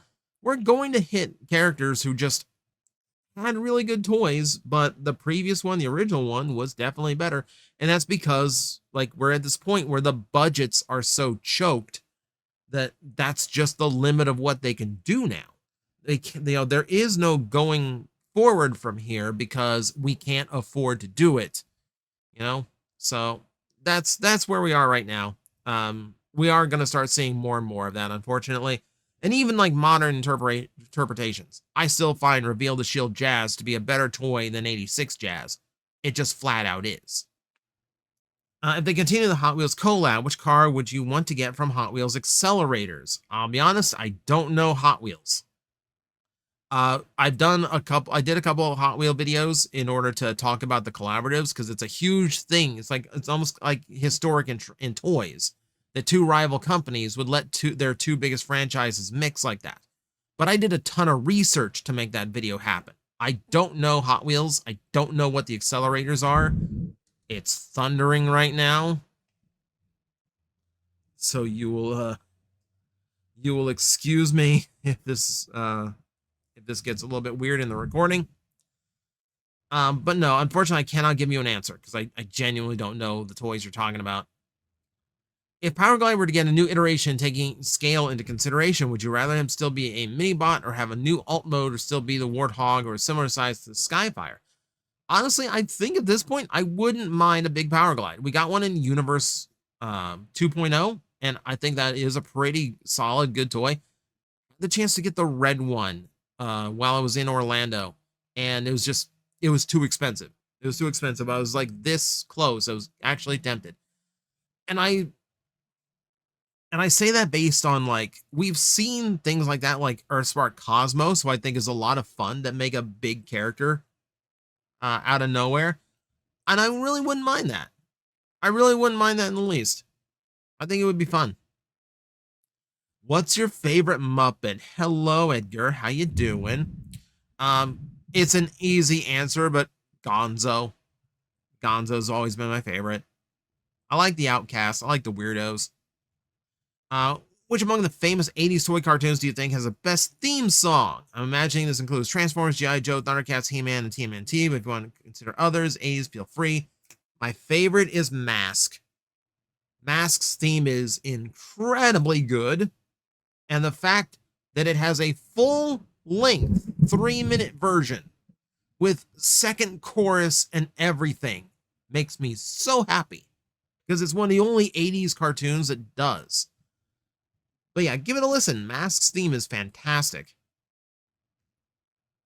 Would people be upset about the reuse of Air Razor mold for Star Eagle if they were to make it a crossover with Marvel? If they could add a Captain America shield as a weapon, or if they could reuse the Rise of the Beast mainline version? Honestly, yes, because it's the fact that we've seen that Air Razor mold so many times at this point. We're just sick of it. It was done up as Air Razor twice, technically 3 times if you count American and Japanese releases. It was done up as Terrorsaur, again, twice. It was done up as Beast Wars Second Skywarp. We're just tired of it. And it's the base mold for like Optimus Rathalos Prime and Silver Rathalos Prime. We're just bored of it. We're bored of that transformation. We're bored of that look of the big robot legs tucked under the bird. Yes, I think people are upset not because like, oh well, this is the theming of it. Like, no. They're upset because we're just tired of that mold. Birthday was July 22nd. Happy belated birthday. Just gave me a new idea for Rodimus. What if Rodimus Prime is the reincarnation of Primus himself to go along with Optimus being the 13? So I'm immediately going to shut this down. You are not going to have God himself reincarnated as a normal Optimus just to ape on what Optimus as one of the 13 did. No, Primus looks like a golden Rodimus in the Japanese G1 continuity because Rodimus is the chosen one of Primus and was made in his own image. That's why they are similar in look. It's not because Rodimus, it's not because, Primus doesn't look that way because of how Rodimus looks. It's the other way around. But no, I gotta shut that down immediately. No, you're not gonna make Primus just like a normal guy walking around. IDW got away with that with Rung, and Rung was not ordinary. And that universe had a very different take on that in the first place. Let's see. What do you think of my idea for a combiner prime? So the individual members of a combiner team aren't worthy of the Matrix leadership, but their combined form is. The Matrix would give would divide itself between the individual members, upgrade each member to a certain degree, but they have to combine in order to use the full power. You are creating a very limited prime because they only work when all 5 of them are together. Individually, they are not, they are not as capable. And that means your prime is only capable of being a full leader amongst Autobots if he is combined at the time. I think you've created a character who has literally no reason or incentive to ever separate from his combination, unless you write in some kind of flaw where he cannot. And that again cuts you off from having a full-time leader for your Autobots or whatever group he is with. It's not a bad idea that like a combiner, when combined, actually does have all the right parts to be a prime, but there is inherent flaw in that idea that makes me go, maybe not, actually. Regarding the alt modes for Primus and Unicron, fun reminder that they once made Primus into a Matrix Pez dispenser and Unicron into a volcano with antlers and his own face on it. You're not wrong. Which Predacon from Beast Hunters would you like to see come back as a toy and or in media? I mean, I really like the idea of Grimwing, like a character who is kind of a Dinobot but stays with the Predacons out of loyalty to leadership, and mostly because he has not been clued into how the Autobots actually are. His storyline was that if he was aware of who the Autobots truly were, he would defect in a heartbeat. Like, he is basically an Autobot. He's basically an Autobot. He just doesn't realize it because he's essentially being manipulated enough by the other Predacons.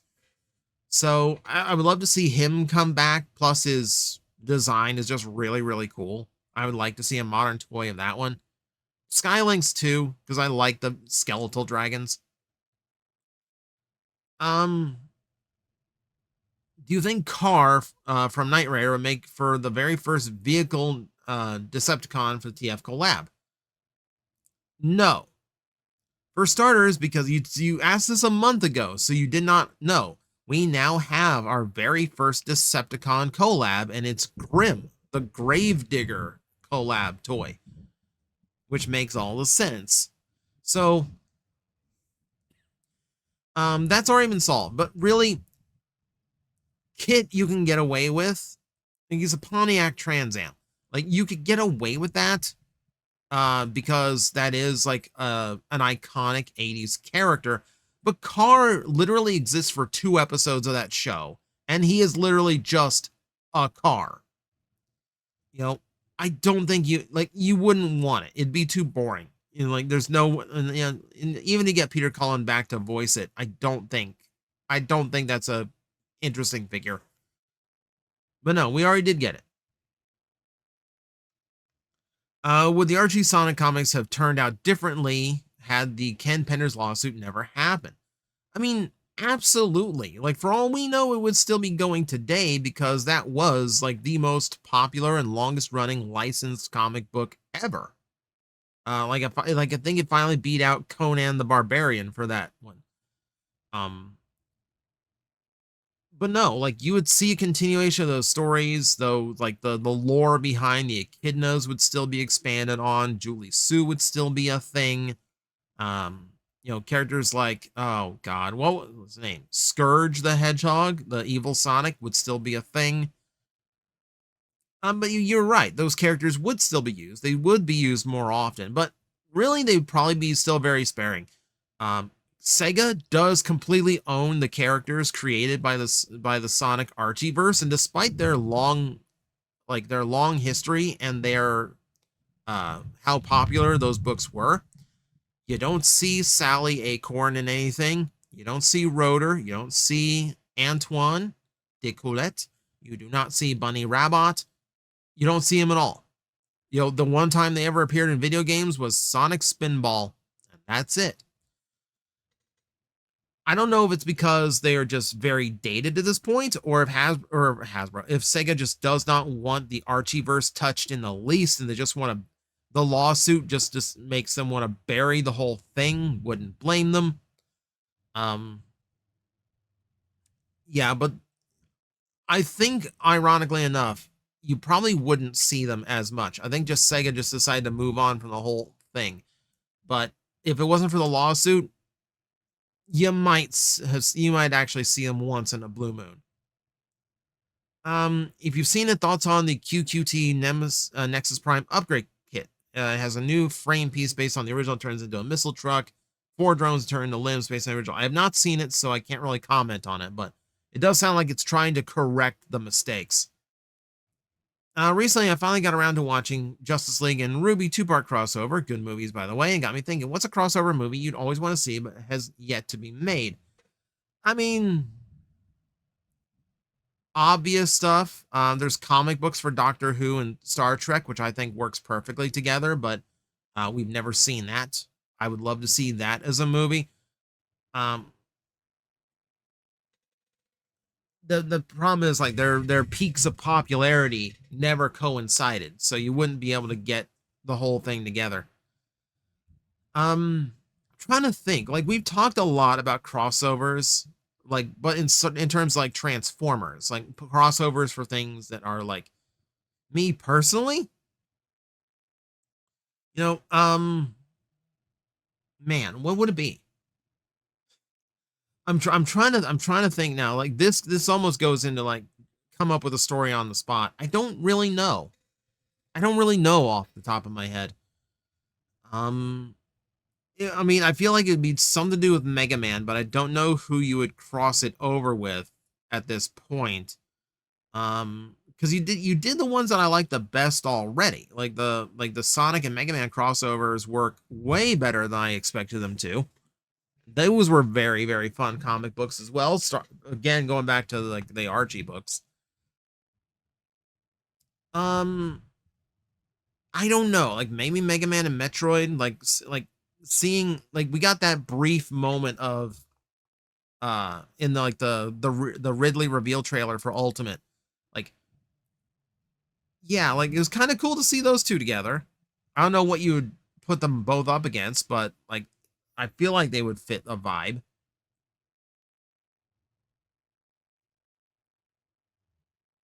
Have you ever played a Marvel versus Capcom game? And if yes, what are your thoughts on a potential DC versus Sega? Technically 2 questions again.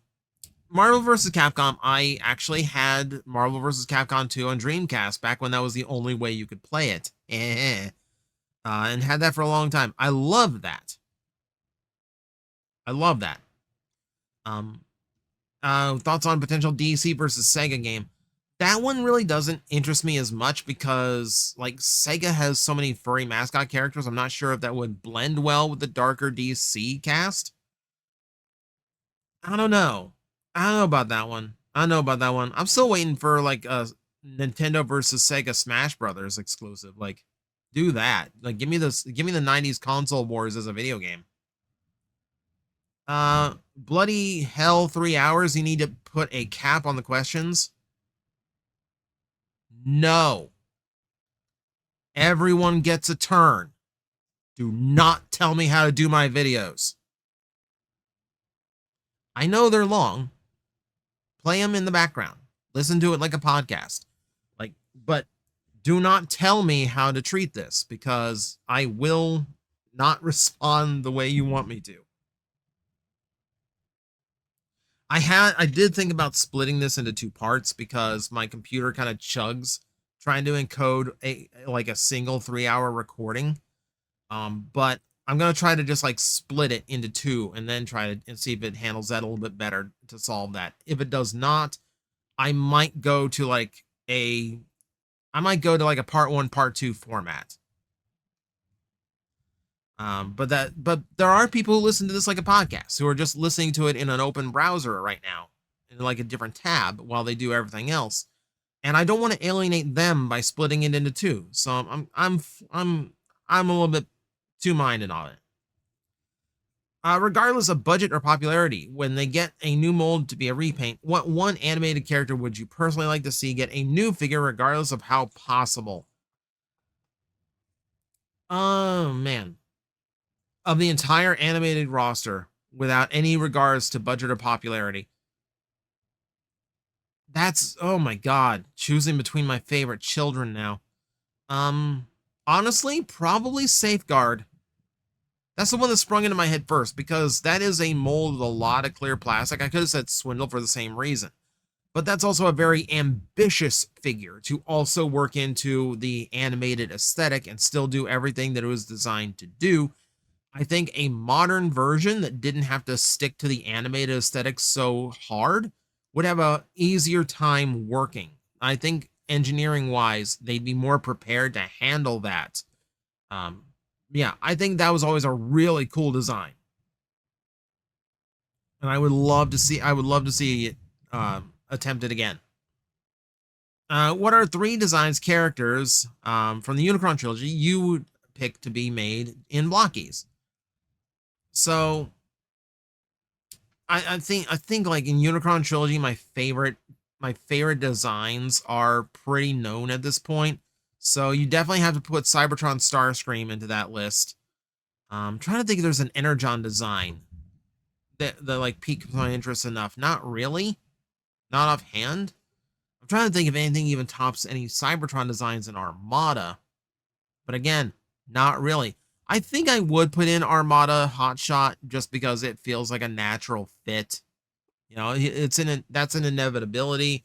And we've talked about this before. Like, I don't like Hotshot as a character, but I still want him to get good toys because that is Bumblebee for an entire generation. He deserves his shot. He deserves to have good stuff.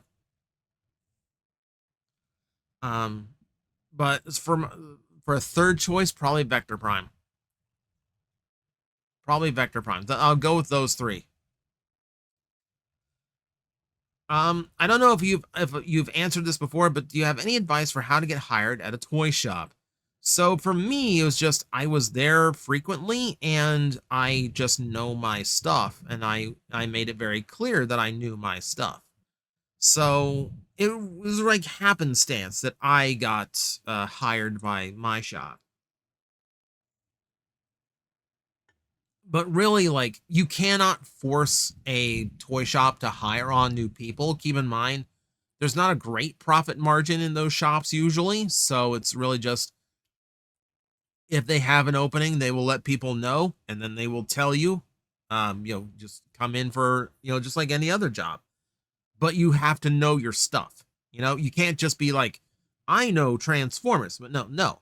Like, I don't have the encyclopedic knowledge on other toy lines like I do Transformers, but I know my He-Man, I know my Star Wars, I know my Ninja Turtles, I know my, like, a lot. Let's put it that way. I know my a lot. So, like, it's a perfect fit for me. But, if for you, it's literally just, yeah, like, you can't force them to hire new people. You have to wait for them to put out a job offering just like any place else. Beyond that, make yourself a regular, make friends with the owners, or like the regular workers there, chat them up, have fun, make sure they're familiar with you. That would up your odds when they do put out a position. Do you think various mask vehicles would work well for crossovers with the driver becoming the original helmet? So if the driver became the helmet like a headmaster, that would actually be a great way of working mask into that design. The trick with mask is incorporating mask's gimmick into a figure that still has to transform. That is That's something that I think 15 years ago they would have been able to budget for, but today I think that would be a little bit too expensive to pull off. Unless you made like you would have to choose characters like you would have to do like there's some you could work this like I love the design, but I don't think the switchblade changes all that much. um there's some where you can make the mask mode attachments,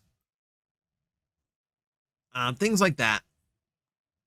Like I think the Thunderhawk you could get away with just making like, yeah, the wings fold out and everything else is just attachable parts that become weapons or details in robot mode.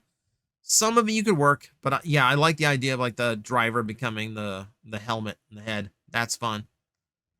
Since black repaints are everywhere and quite popular in Transformers, what belts and Kamen Rider do you think would look great with one? Frankly, like I would like the Gamer Driver simply because that's such a stark contrast to its normal color scheme. But really, black just goes with everything. Like there really isn't a bad answer for this. Any driver I could think of in a black color scheme with just one like black and gunmetal gray with one accent color, like a bright blue or a red or a gold. All of that would look great because that's just always going to look good. Yeah, there really isn't a bad answer there.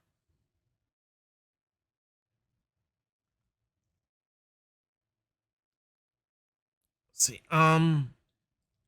With the current Skybite mold in existence, wouldn't it be possible to use it for a Jaws Transformer crossover figure? Absolutely. I mean, they would do it like they do the old collabs, like with like how Combiner War Onslaught becomes Ectotron. They would do it old school like that to just completely reskin the figure and just borrow the engineering, but everything else is essentially a new piece. But no, they could absolutely do a Jaws Transformer like that. Give it an accessory of like an oxygen tank to bite down on. That'd be fun. Have you ever read the original UK comics? No, I have not. To be honest with you, I don't think I've even read through the entire Marvel library. So unfortunately, no, I've not read through the UK comics either. Outside of what I've had to read for research on things like Carnivac. What are your opinion on Wing Saber? Do you think he should return in the future? That should get, or that he should get, be good to power up Optimus? So I do like Wing Saber as a character, um, and I do feel like if they do Cybertron Optimus, I don't need that Wing Saber because it is mostly just a big wing, like an oversized wing pack with like an addition, like a couple of parts that bleed over to the front of the robot mode. I don't like upgrades that are just, I have a giant backpack now and maybe like a new chest and weapon. It's one reason why I don't really like Victory Saber all that much. Um, and then for me, like what else? What else? What am I saying here? What else? But no, I really, really like the idea of using the Energon one. I feel like Energon Optimus Prime has to be done the same way as Armada Prime, where one comes out and then a year later the next one comes out. Or I would be in favor of that being a HasLab multi-pack release, akin to Star Saber. Yeah, but I do like them and I want to see them again.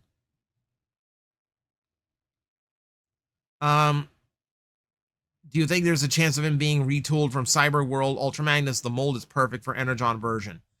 That mold is horrible for the Energon version. I know the vehicle modes look similar, but you want the function of Wing Saber, and that ain't there. You want a Wing Saber that's more articulated than the original. That toy is not. And it's way cheaper version. You would be so unsatisfied by that. I'm sorry, you just would. That mold is not what you think it is. Um, New mold completely, please. Much bigger than that one. Who's your favorite Prime and why? Out of the 13, I mean, Alpha Trion's the legacy choice, but I like Optimus having a father figure type. So that one's up there. Vector Prime's up there. That's my Cybertron love. Megatronus is up there, but that's because they rolled him into my favorite version of the Fallen. So I look over at my primes here.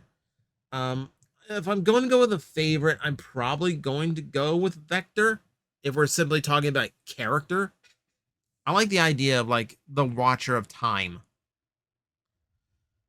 What's your favorite series with transforming robots aside from Transformers? Well, there's a bunch of those, depending on how you like define a robot. You know, technically Zoids has transforming robots. God, there's a lot of them. I can't think. There's a lot of them, and I'm having a hard time thinking of something right now.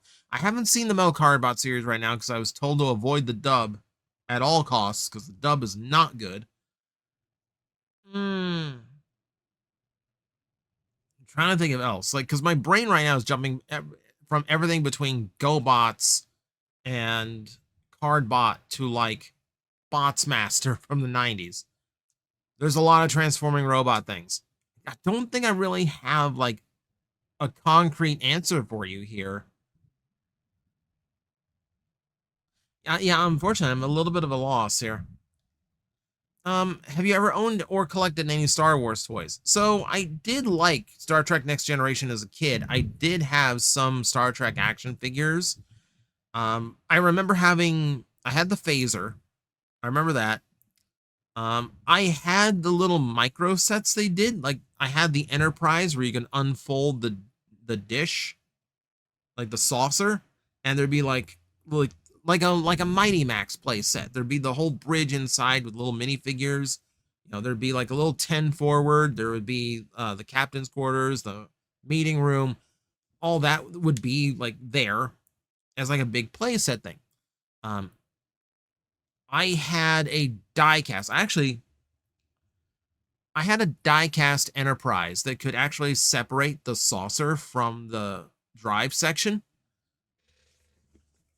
And I actually now have a sealed one hanging on my wall because it is one of those like childhood toys that I was like really, really like fondly remembering.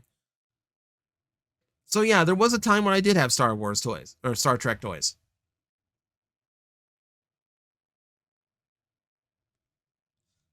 See, if someone who was a fan came to your store, mentioned they were a fan, but didn't say anything else about it, would you be okay with that? To be honest, it just looks like you run a store well, and I wonder if you want to know the channel was how I found out about the store. So I have had that happen where I've had people who come in who are fans of the channel, and they will stand there and talk to me for an hour, and I'm absolutely cool for that, so long as it's not like interfering with like other customers in the store. But I have had people who come in and just say like they're a fan of the store, you know, like they're a fan of the channel, and then just kind of go about their business like it's a normal store. You know, well, we usually mostly just say trade highs and just talk for like a little bit at the checkout counter. I mean, that's happened. I mean, it's perfectly fine. Like, however you are comfortable. Like, if someone does end up at the store, it's however you're comfortable interacting with me.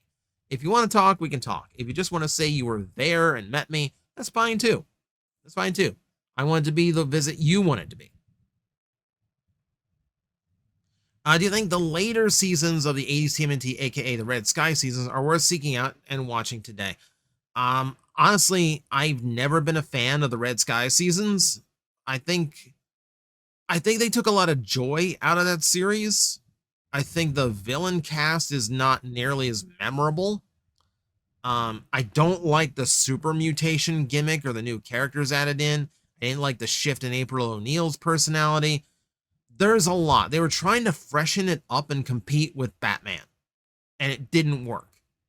They were trying to make it dark and broody. They went from the show that was setting the trend to a show that chased the trends to stay relevant, and that was its failing. I understand it was already on the downswing as, you know, people started picking up on more serious, mature cartoons that were still starting to come out at the time.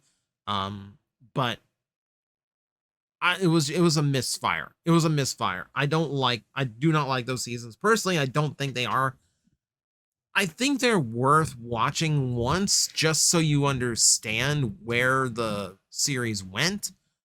But in general, no. I'm not crazy about them. Uh okay. So I'm going to tell people right now. So if you're going to front load something with such a long comment, please mark it as a question so I know as a question.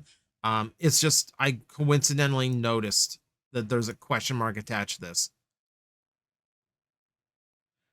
Transformers as a whole is in decline. Toys are getting expensive, and the media representing like cartoons are mid.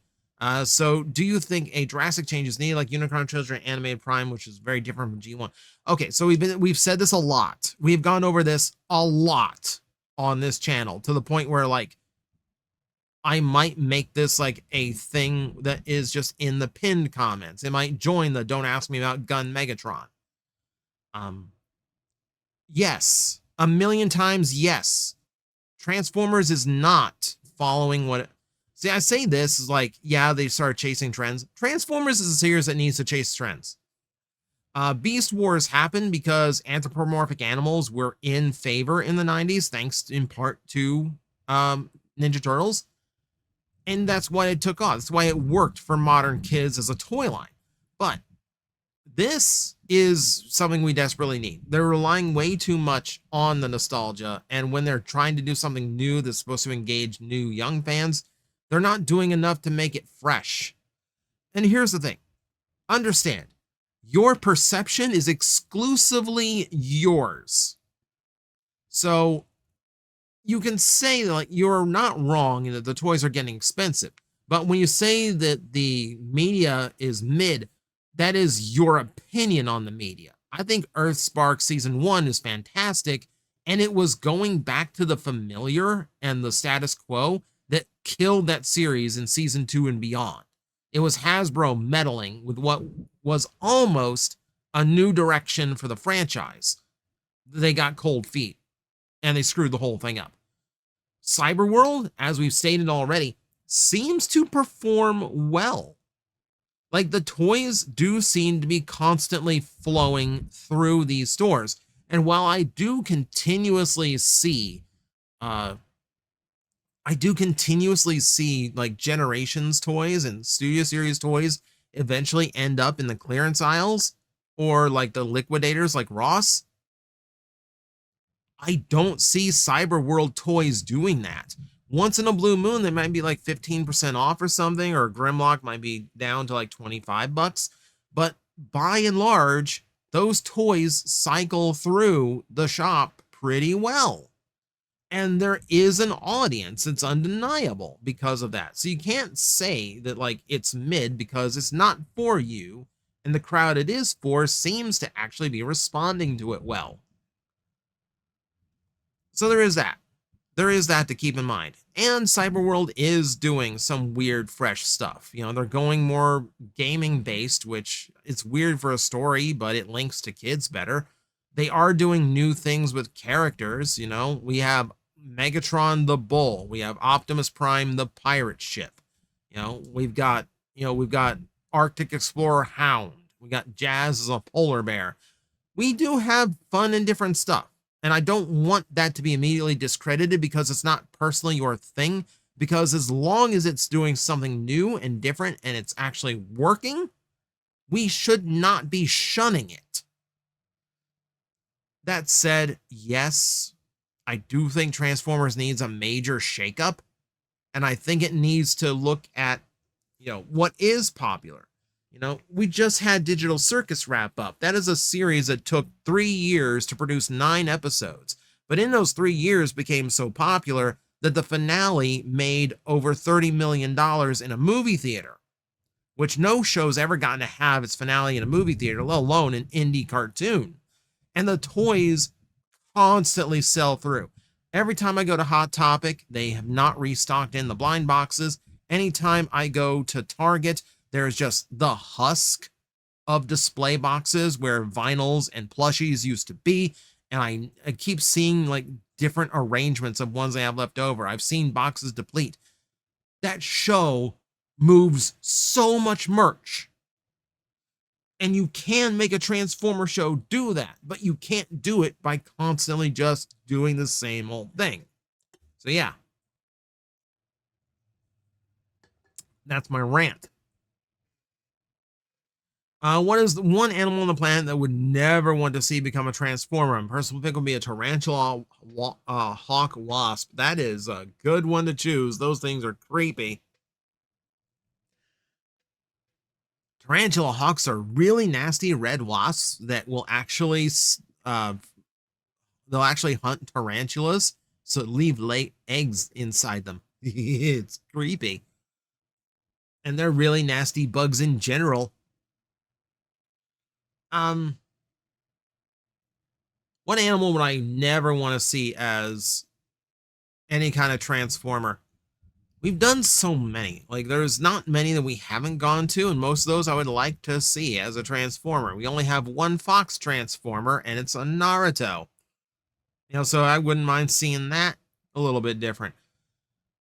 What else?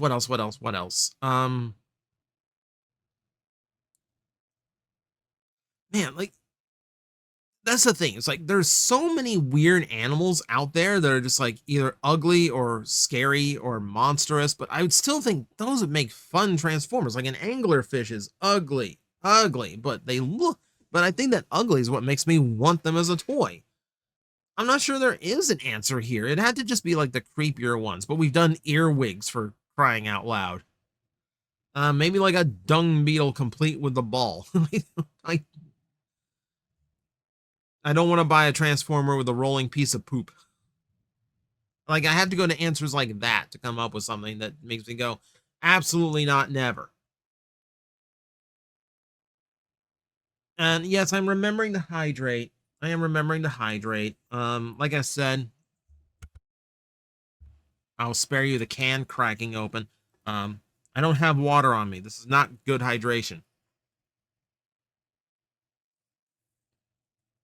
But yeah, it would work.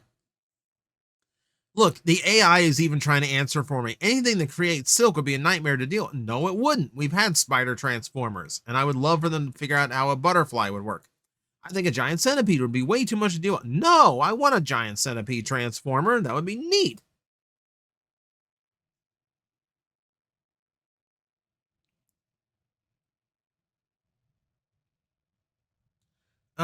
Has any astral agent went rogue from Triad and is still traveling the universe causing chaos, like a dark counterpart to Agent Magnetar?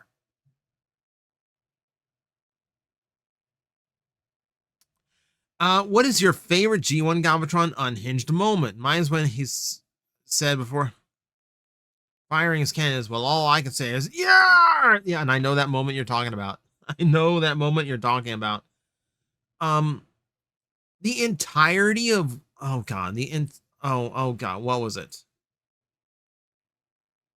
Oh my god, I can't remember the name of the episode. Like Nightmare, was it Nightmare Planet? No, Nightmare Planet is a different one. That's Springer and the Predacons. Web World, was it? Oh, I can't remember the one where like they sent him to the psychiatry planet. Like he's unhinged that entire episode. Like I can't pick a moment specifically, but that is it.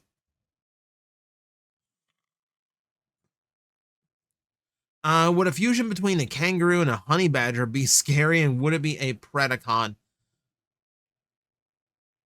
So technically no, because mammals in general are almost always maximals. It would be scary to deal with because you've got the attitude of a honey badger with like the attack power of a kangaroo, but I do think it would still be a maximal. It'd just be an unpleasant one to deal with.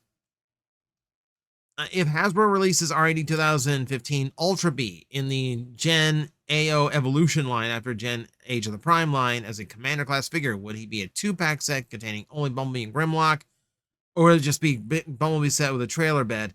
By the way, Toy Wise said trailer beds form the skeletal frame arms for a combined. Who? That's a really weird one. I don't think that set would even work that way because, like, you got to remember, Drift is the sword, and there's no way you're making Drift out of the, transform to and from a sword and make sense in that set. Um,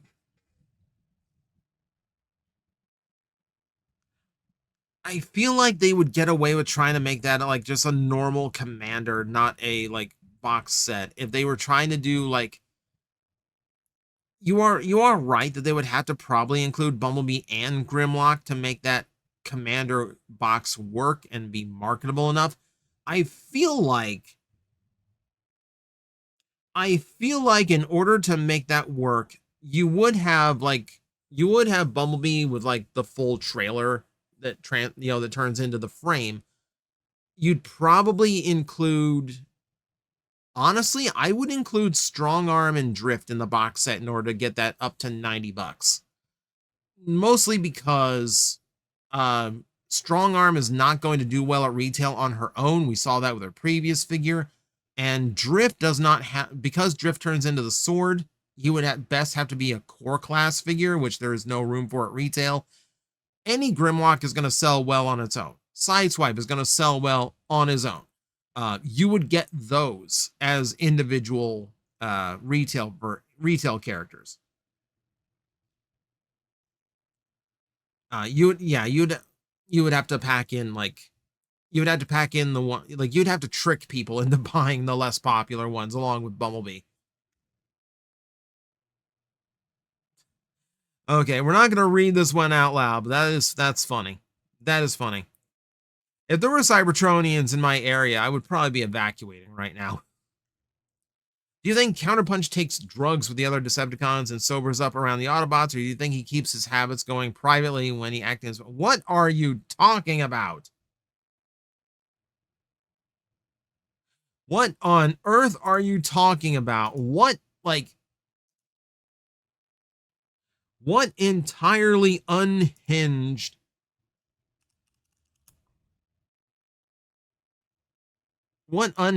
punch lore have I missed? Yeah, drug doesn't come up in his TF wiki. No, it's an act, my dude. It's an act that he gets lost in the sauce in once in a while. That's where the mental break comes in for that character. No, I don't think he takes drugs. Let's see. What is a Gundam purchase from your collection you really like? Not a question about...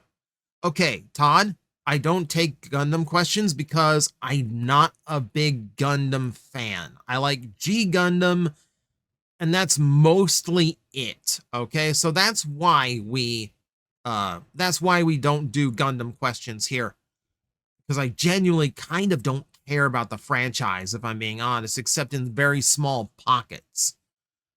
I do have an Astray Red frame that was a really cool kit because I like the samurai motifs of his weaponry, and that one I like. That one I do have.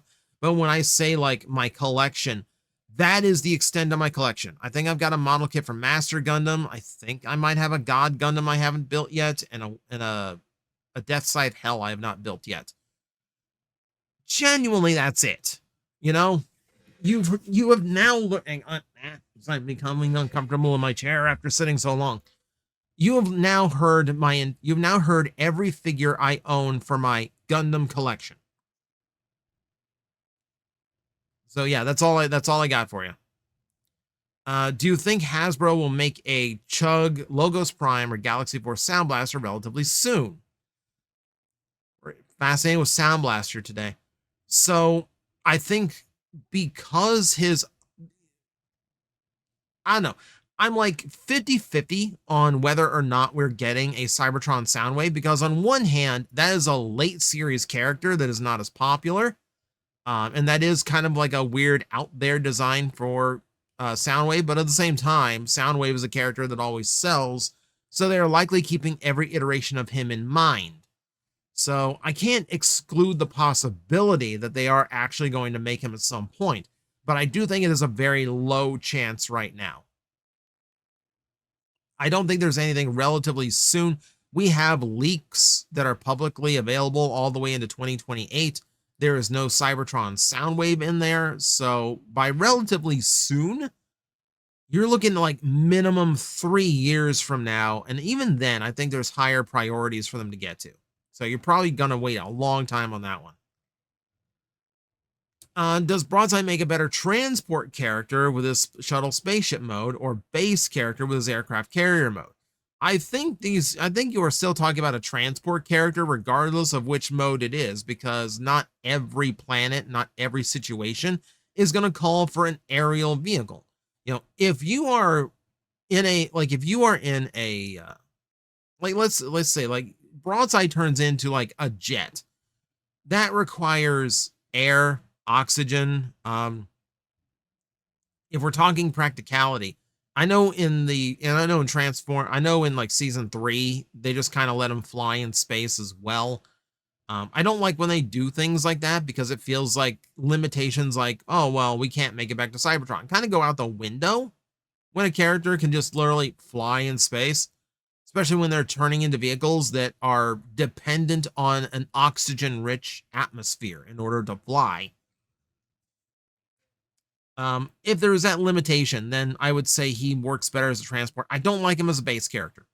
I do not like him as a base character because there's really nothing designed around him to be that.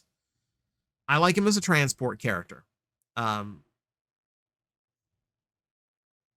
just think like it would be more interesting if he had that limitation of he cannot fly in space, which would mean his jet mode works on actual aerodynamics. He needs air to fly because that's how planes work. In a in an oxygenless atmosphere that still has like liquid on the surface, you'd be going around in his aircraft carrier mode. There's even missions on Earth where the aircraft carrier would be a more subtle or more logical approach behind whatever like situation they're in. He works better for transport. See, with the release of gem-colored blaster with KP Glit, KP Rosanna, and KP Sunder, do you see Hasbro bring out more cassettes like the Dino cassettes and cassettes like Grand Slam and Rain Dance? So, Cuddly, what you're missing here is that all 3 of those cassettes that you named at the start are repaints. Is there a possibility of getting more cassettes for Soundwave and Sound Blaster, especially because, you know, both have relatively recent releases? Absolutely. But they would have to be consistently on the shelves to make those cassettes make sense. We'll probably be getting, you know, Sound Blaster at some point from that mold, and we know like the Marvel one is on the way, so that is definitely a possibility. Like that will keep the toy on the shelves. That does make it more likely to get more cassettes. But they are a much lower chance because like outside of Slam Dance and no, not Slam Dance. Outside of Overkill and oh my god, why am I forgetting names right now? Slugfest. Outside of Slugfest and Overkill, none of the others really appeared in anything cartoon-wise, so they would be very low priority. Especially the combining ones that would take a lot more engineering than that size is probably capable of. Would you touch Armada Hotshot with a 39.5-foot pole? I am not singing that. I am not the narrator from The Grinch. I mean, by touch, do you mean swing? Would I take a swing at Hotshot with a 39.5-foot pole? That's technically touching it. Yes, I would. Which Transformer show do you like the most? If you don't have a favorite, what is your first Transformer show? The favorite is Beast Wars. I mean, and it's close. Prime is also really good. Animated is also really good, but when I get nostalgic, I'm either thinking of the G1 series or I'm thinking of Beast Wars, and Beast Wars is frankly just a far better written show than G1. So I would go with that as my favorite. Which do you prefer for the Dinobots to use in battle? Guns or melee weapons? And if melee, what weapons would you choose? So I genuinely don't care. Like, I'll be completely honest, I genuinely don't care. I think the melee weapons tend to fit them better, but they don't make as much logical sense as the weaponry does. I think if they were more like, I think if you have like a more aggressive team of Dinobots, then you would stick to like the traditional swords and whatnot. But I don't mind them using guns either. At least as long as they're like heavy artillery that like is a little bit too heavy for the other Autobots to handle on their own. That so again, it kind of just depends on what you're doing. See, because I'm currently watching the show right now, what's your favorite O's form? For me, Tajador all the way. Yes, I do watch all wrestling in general. Forbidden Door is awesome. Swerve vs. Osprey was my match of the night. I mean, it's Swerve and Osprey. You're going to get a good match no matter what. I don't think Osprey is capable of having a bad match. But no, I'm actually right there with you. I'm right there with you. Tajador is my absolute favorite. And considering one of them is a green quasi-mantis-based rider, that should tick all my boxes, but Tajador just has this aura to him I cannot deny. Love Tajador. So it's funny to say this, Blackheart. I am currently taking my girlfriend and a mutual of ours through Kamen Rider O's, and as of this video, it is Wednesday. Tonight is our night to watch, and we are going to hit episode 20 tonight, the debut of Tajador. I'm so excited for that. I am so excited for that. Oh my god, I want them to get to it so bad. What are your thoughts on the availability of certain figures? Examples, I cannot seem to get Earthspark Deluxe Soundwave. Are there any mainline figures you've been unable to acquire due to limited release? So, fortunately, we actually have an answer to this. So, Takara is going to be releasing that Soundwave on their own, and they're giving us the Cosmos that Hasbro canceled. I'm so happy that we finally have some official confirmation that that is going to work.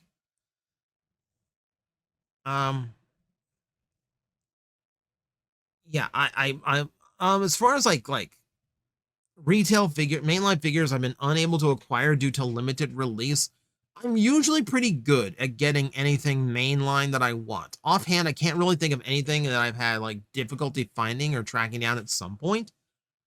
Because if it's something I want bad enough, I'm usually I usually don't care about putting down a pre-order to get it as soon as they come up. And I frequent my local shops pretty often. You know, like there's a couple Targets on a Walmart that are very easy for me to hit. So I'm usually pretty good at getting current figures. Offhand, I can't think of any mainline that I was unable to just because like, oh, I guess that's just it. Weirdly enough, there is one. Weirdly enough, I have never seen Cyberworld Mirage. I've never once seen that toy anywhere, and it's weird. Like, because he's in the show a lot, I kind of figured he would be, you know, more readily available than he is. What do I think about the recent issues regarding the Power Town wrestling figures? I don't follow wrestling figures. Like, to be honest with you, like, I genuinely don't pay attention to even the mainline stuff to know what, like, AEW, WWE figures are coming out. So I'd never even heard of Power Town. Sorry about that. Last time it wasn't specific enough. The comic I'm referencing is the last IDW story, The Last Autobot, where Rodimus chooses to end the Cybertronian race because of all the wars they cause. It is written to be the end of all Transformers story and become very divisive in IDW fandom. I'd like to hear your take on it. It's so yeah, like I mean, it's a story they're talking about. Like, I don't know. I'm not a fan of stories like that. Like when I default to want to complain about Hasbro every time I bring up any kind of company. When Marvel did Old Man Logan, I did not care. Like, I don't care about seeing my heroes as old men on one last adventure. Same reason I didn't watch the Picard series, even though I grew up with Next Generation. No, I'm not a favorite. Yeah, but someone got you in the correction. It was Last Bot Standing, not The Last Autobot.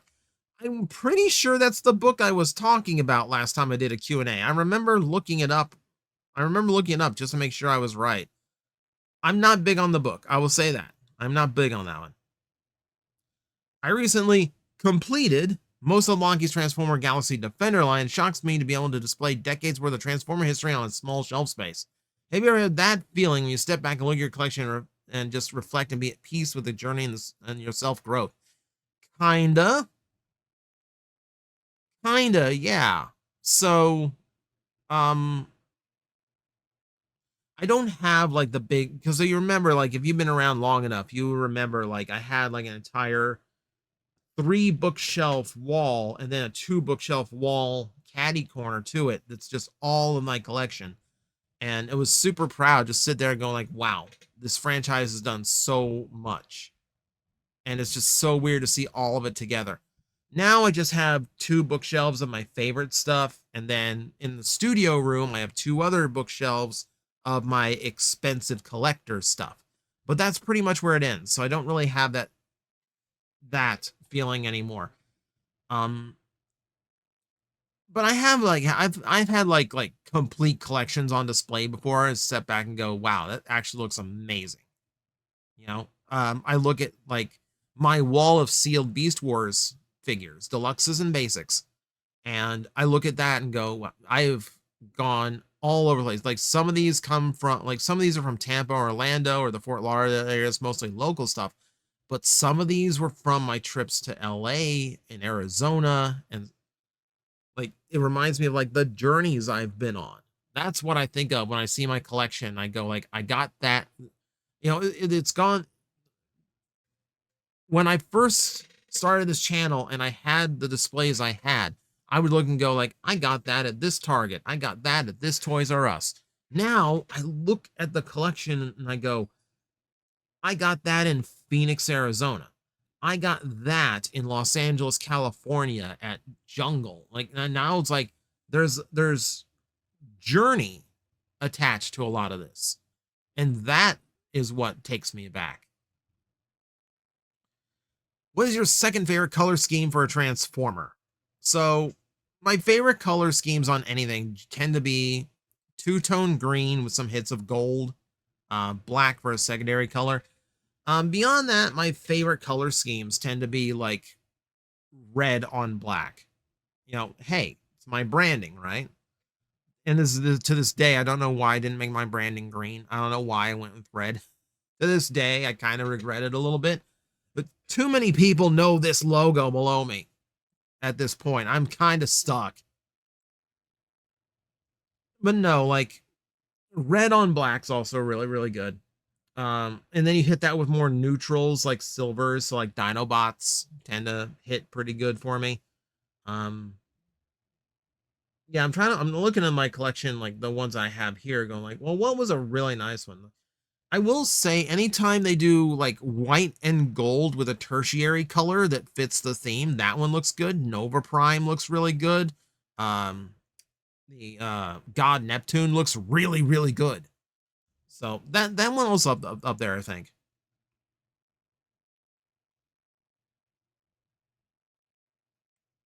Let's see. Do you feel like G1 has become Mighty Morphin Power Rangers, where no matter how many times they make, it will never be perfect? So Power Rangers ends up like that, I think, just because nobody really knows what to do with it. And then the truth here is, we've talked about this on the channel before. You don't want to make it completely perfect because then you have nowhere to go. You know, you'll leave in those flaws so people go, well, what about this and this? Well, now we have a place to either repaint the toy and get it out properly, like we're about to do with an Ironhide toy, by the way. And then we also have things like 86 Optimus Prime, which is designed to be a definitive Optimus Prime toy. But even then, there are little things you can nitpick about it, like the size of the backpack and whatnot. I think that's silly because it's a fantastic figure. I think it's the best Prime we've ever gotten. But you're still going to find that little room for improvement because they always want to leave a little bit of room for improvement.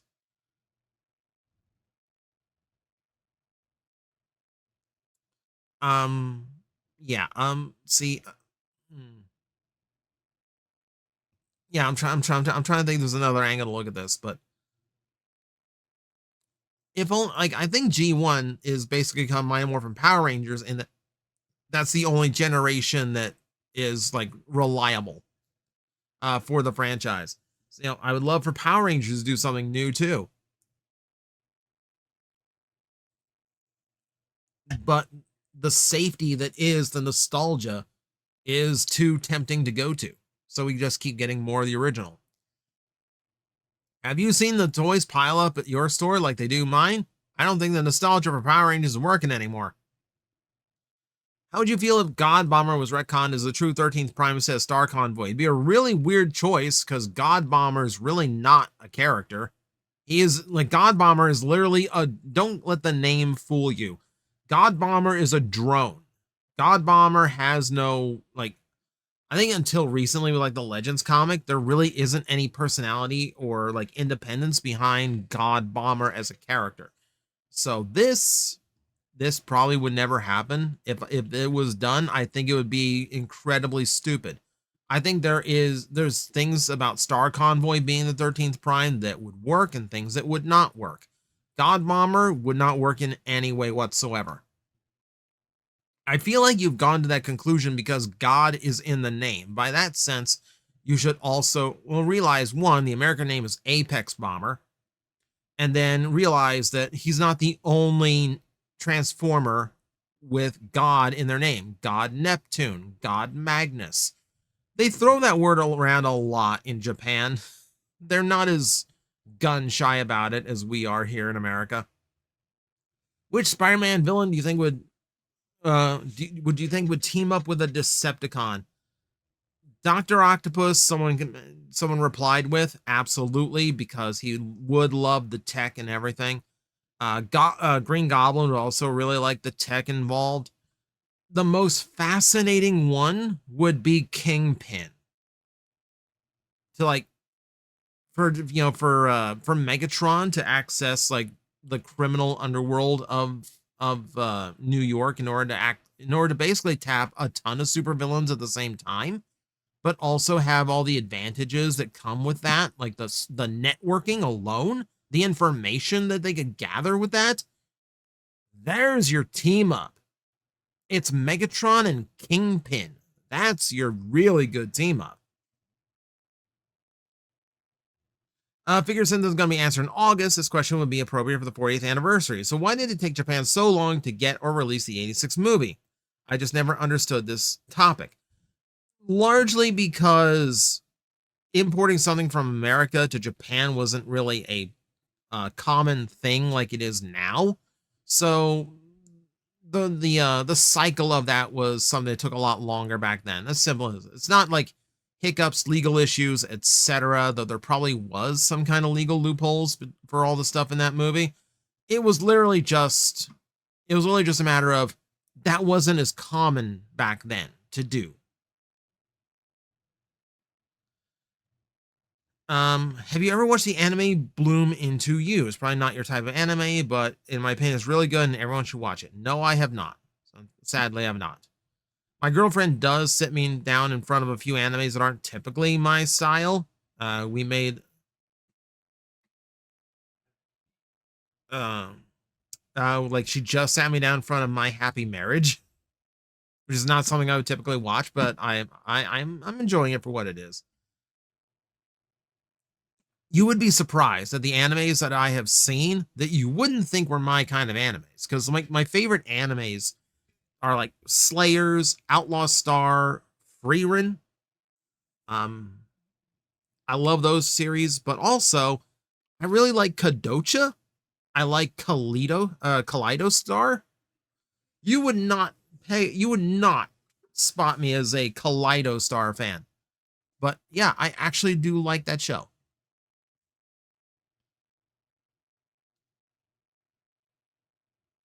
See, am I the only one who feels frustrated by that Hasbro's doing nothing for Beast Wars 30th anniversary? Don't forget to wish me a happy birthday. No. See, their idea of celebrating the 30th anniversary are those 7-packs that are just the Japanese figures repacked. If you are a Beast Wars collector, you've already gotten them because they were actually pretty affordably priced considering what they were. It is very, very frustrating that there is no Beast Wars representation in the main line this year outside of Quick Strike. It is frustrating that there really isn't any kind of like major piece for Beast Wars when they do like, oh, well, we're doing, like the final battle version of Optimus and Megatron. We're doing like, the 80s, brand new 86 Seeker mold. We're doing the Matrix of Leadership for its 40th anniversary. I'm like, well, Beast Wars saved your entire franchise. What are you doing for it? A box of repaints. It's incredibly disheartening. It's incredibly disappointing. Yeah, you're not the only one frustrated with it. What if Hasbro got the rights to release the defunct Takatoku Toys Orgus to go alongside Jetfire, or the Gaga Toys Mospedio Legios' Deluxe Decepticon? Okay, I'm just going to tell you right now, I have no idea what those toys are, so I cannot comment on that one.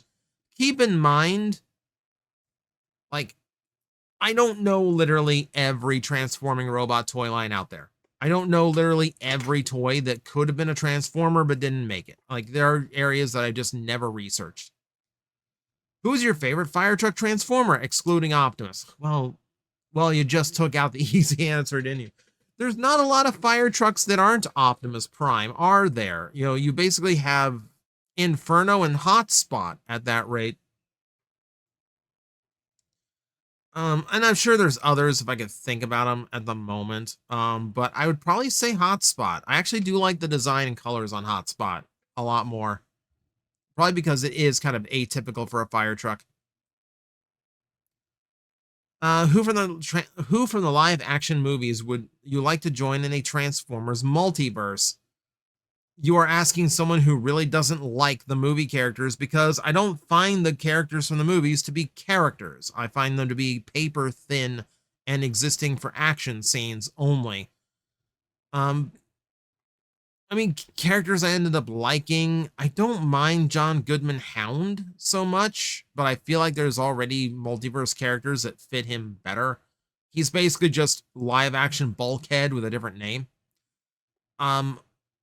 Mirage from Rise of the Beast wasn't bad.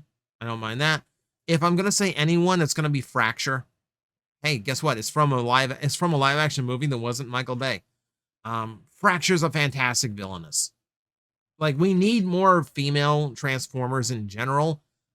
We have very few villain Decepticon females, much less we have fewer ones that are threatening. That is a threatening villain. I really like her. Have you considered continuing your giving bios to the Weaponizer character series with the Junkions and Rock Lords? So, this year, I keep like being very vague post about it. I will continue to do so because it's all like private family stuff. But this year has been exceedingly difficult. So a lot of that creative aspect has gone on the back burner. It does take me time to figure out those bios, the scenarios, like coming up with those personalities and writing out like actual blurbs for them. I wouldn't mind getting back to that, but keep in mind, like, it is very time consuming, more so than you would think. And the energy has just not been there lately. That's the only reason why you haven't seen it in a while. Thinking on new MPG Hot Rod, do you think Takara could make good Masterpiece Dinobots from the SS86 ones, or at least Grimlock? I mean, all they do is upscale them and release them again, so sure, because those are really good toys. We don't have that MPG Hot Rod in hand yet to know how improved it is over the Studio Series 86. If it literally is just an upscale of the Studio Series 86, and they didn't do anything to address the small flaws to the toy, if they didn't do anything to shore up engineering, make it more solid, etc., etc., if it's just an upscale, then yeah, they can do whatever they want, apparently. But then there's upgrades and improvements to the original figure. It's not just a giant version of it. Okay, fine. we can see what we'll see. We'll let them see what they do with like 86 retools. If you could have any animation studio get free reigns to make you new Transformers, yeah, well, okay. We did kind of mention that. I kind of mentioned it earlier, and it's the answer that someone else already gave. It's Studio Trigger. It would never happen because it's too expensive, but I would love to see it. I would love to see what they would do. What is your opinion on the NFL Transformer helmets? So we already talked about it. I think it's a mistake for them to be packed in robot mode because I think sports fans would be way more for them if they saw them in helmet mode instead.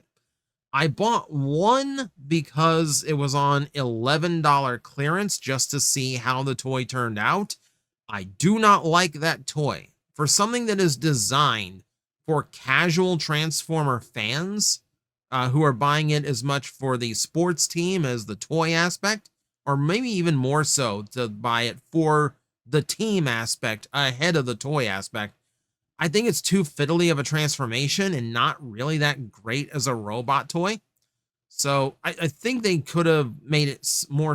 It really should have been a simpler figure, and it really shouldn't have tried to overcomplicate itself. It absolutely overcomplicated itself. It's going to hurt Hasbro a lot, I think, because every one of those I've seen so far have eventually ended up on clearance, but they are committed now to get every team out there. This is again where I feel like maybe every division should have had its own unique transformation. Like, okay, I don't know football much. It's divided into East and West. Maybe East should have one mold, West should have another. Maybe every like subdivision should have had its own mold. Yeah, I think the repetition is going to kill it too. On top of the fact that, you know, it's not an appealing concept because football and Transformer fans don't cross as much as you'd think. Weird Al theme question part 2. If you could have Weird Al voice any non-show character for the first 2 years of Beast Wars, who would you? What? Okay, so I get to pick basically any of the organics. Okay, okay, so I'm trying to think.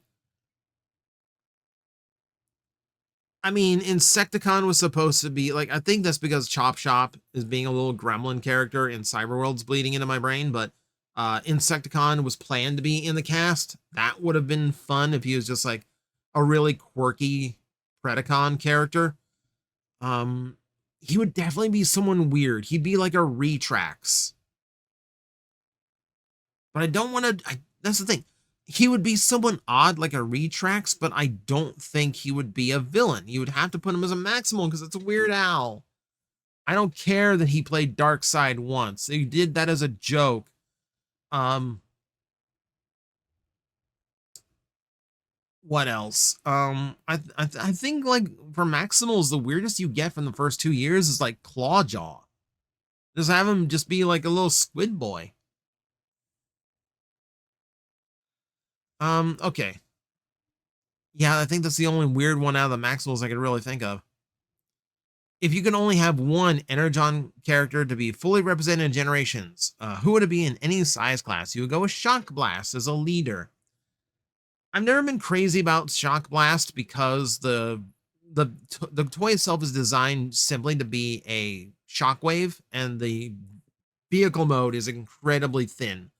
You know, it's my gun arm's out here, my shield arm is up here, my head's pointed this way, and my hips are pointed forward, my legs out, and that's the transformation. Like, there's very little that like turns into a vehicle. It's mostly a repositioning of his robot, and there is a difference. There's a difference. So I've never been big on Shock Blast, but if you like that one, then it's all you. I mean, cross fingers that Energon gets its due. For me, it's the Megatron. I love the Megatron design in that show. And I would love to see it at leader or commander class.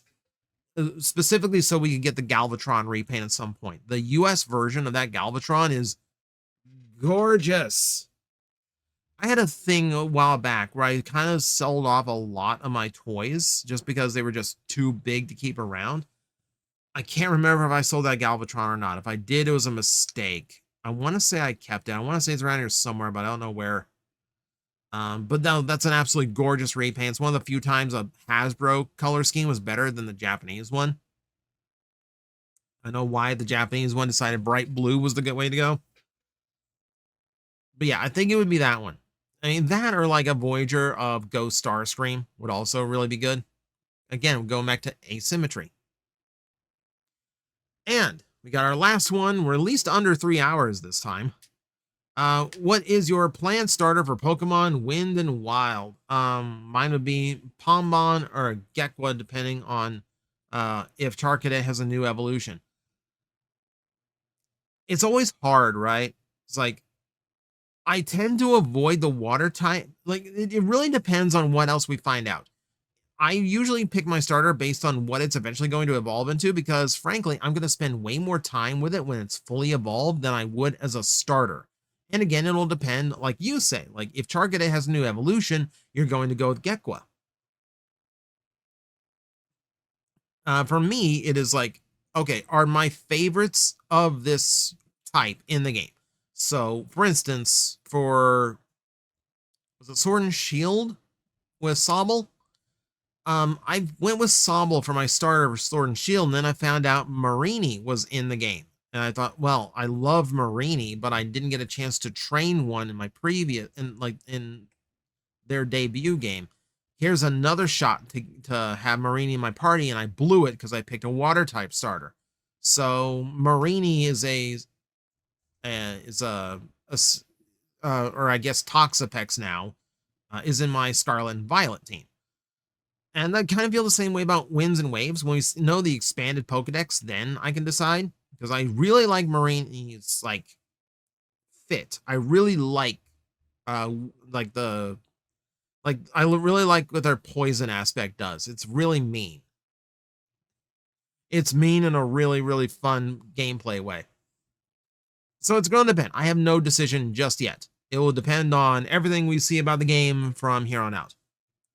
And that is going to do it for the Q&A for the month. So thank you everyone for making it this far. It's a very long video, I know, but I appreciate those who make it to the end.